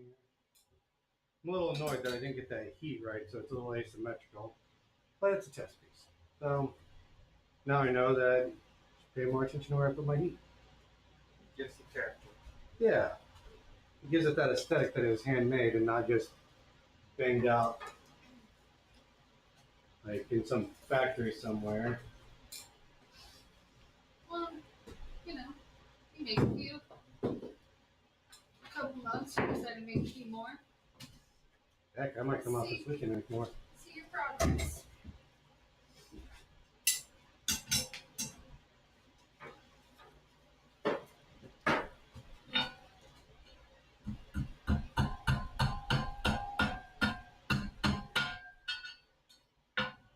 Nope, I went the wrong direction.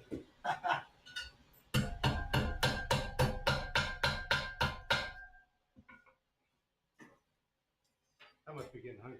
I just went the direction. I put my heat in the wrong way. My head is not where it should be. Thank you. I do that all the time when I make S hooks. You put the little decorative loop on the end of it. I'll get to the end of my S hook and it's all curled in the wrong way, so then I have to twist it back around. I do that all the time. You think I would learn eventually?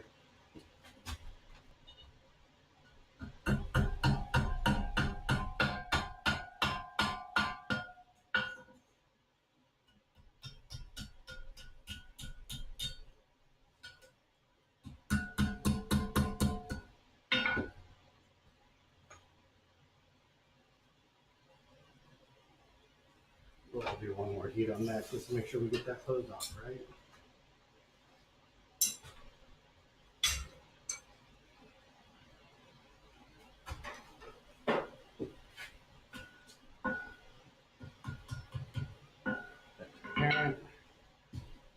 these here, thin that out just a little bit.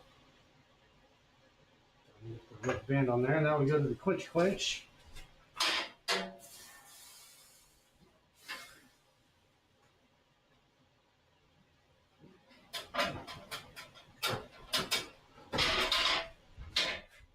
Whoop.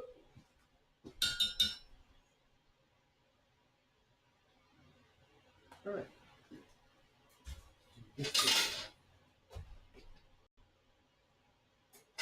Hooks be hooking.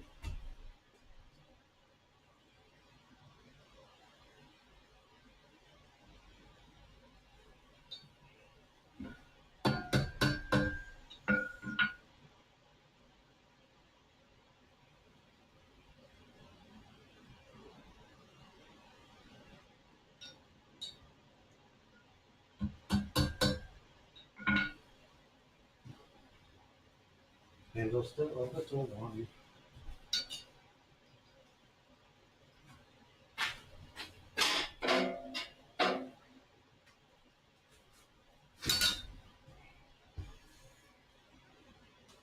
All right, that, I don't know about y'all, that looks like slingshot to me.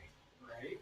But we don't know if it's an actual slingshot, because we don't know if it'll slingshot. Just be careful Oh, going sorry. out that way as you send those here outside.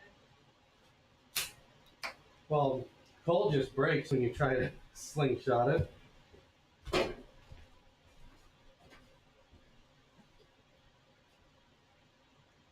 Let's use a little rock. Let's see if that does a slingshot type thing.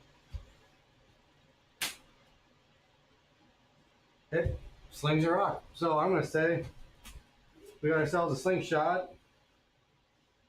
Not bad for a first time around. A little asymmetrical, but hey, we made ourselves a slingshot, and it appears a slingshot. So I think to do it again, I get my heat in the right spot so my bends are matched, and it's a little bit more symmetrical. And I think next time before I finish it, I would do a wax finish or an oil finish on it to make it look real nice. But yeah, there is our slingshot, folks.